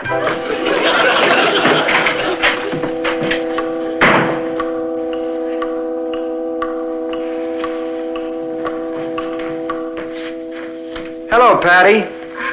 Hello, David. I've got to give you a kiss. Do you? I owe you so much. Me? Well, yes. Before I spoke to you last night, I didn't have any idea how much I wanted to get married. But now that I've made up my mind, I feel like a new man. You mean you still want to go through with it? I can't wait. The sooner, the better. David, I think there's something you should know. What's that? I can't cook or sew. I have a terrible disposition and I have 2 cavities, an upper and a lower. See? Hmm. Well, when we get back from the honeymoon, we'll just have to get you to a dentist. You mean that doesn't change your feelings about me? Of course not, Patty. Nothing could ever do that. Why do I have to be so irresistible? Anybody home? In here, Richard. Hi, Patty. Hi, Richard. I'd like you to meet David Stone, Richard Harrison. David? You're David? You've heard about me? Boy, that's the only topic of conversation around here. Well, I'm pleased to meet you.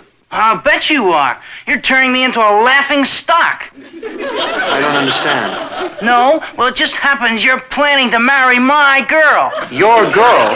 That's right, and I don't intend to give her up. What's he talking about? It's true. I didn't want to hurt you, David, but that's the way it is. You mean you knew about it too? Well, of course. Everybody knows it. Everybody but me. How long have you known her? A lot longer than you have. Richard Harrison. She never even mentioned you to me. You've been too busy sweeping her off her feet. It all happened so fast. And you're in love with her. That's right. Well, how does she feel about you? Tell him. Same way, I'm afraid. I can't believe this. You're just a kid. I'm not as young as I look. Anyway, Patty and I aren't ready to get married next week. But we will be. Someday. Patty and you? That's right. That's why I can't marry you. You can't marry me. No. Oh, I hate these eternal triangles. But it wouldn't be fair to any of us. I know how hurt you must be. But I just can't go through with it.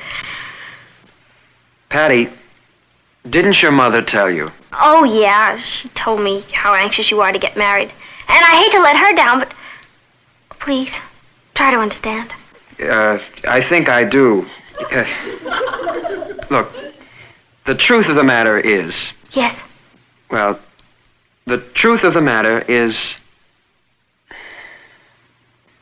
Well, I'm just very happy we had this chat. Yeah, me too. Do you think you'll be able to get over me? Well, not right away, of course, but in time. Thank you, David. You're a good loser. Thanks. I lost to a good man. Yeah. Well, better luck next time. Oh, how am I going to break the news to the parent figures? Would you like me to do it for you?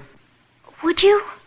Yes, I think it might be easier coming from me. Yeah. That way you can tell them you're all right. You know something? You're all right. All set? All set. Bye. So long. Oh. Hey, wait a minute. Didn't you say you know my cousin Anne? Yes. Look, if you're so anxious to get married, why don't you try her? Not me, but... Oh, she's a wonderful girl. Good luck.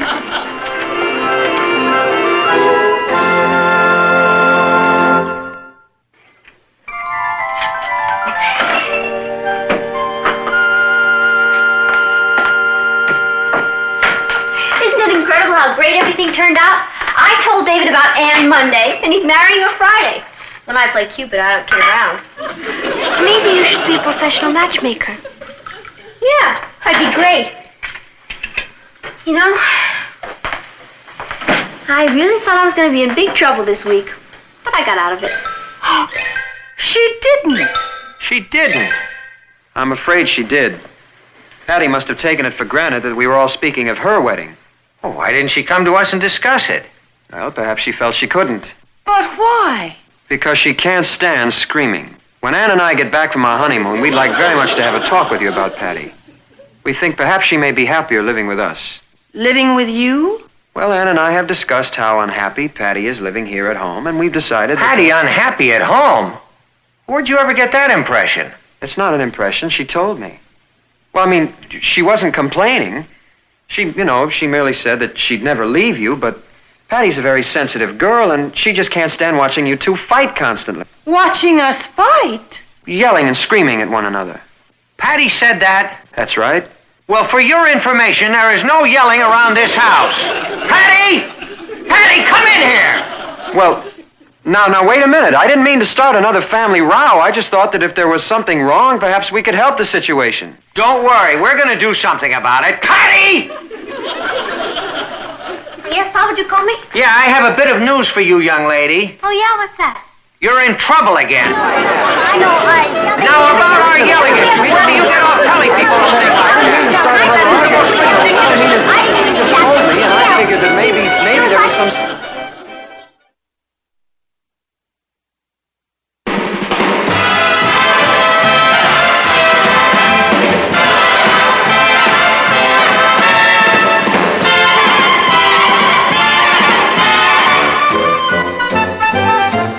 Here's Kathy, who's lived most everywhere, from Zanzibar to Berkeley Square. But Patty's only seen the sights a girl can see from Brooklyn Heights. What a crazy pair! But they're cousins, identical cousins, and you'll find they laugh alike, they walk alike, at times they even talk alike. You can lose your mind.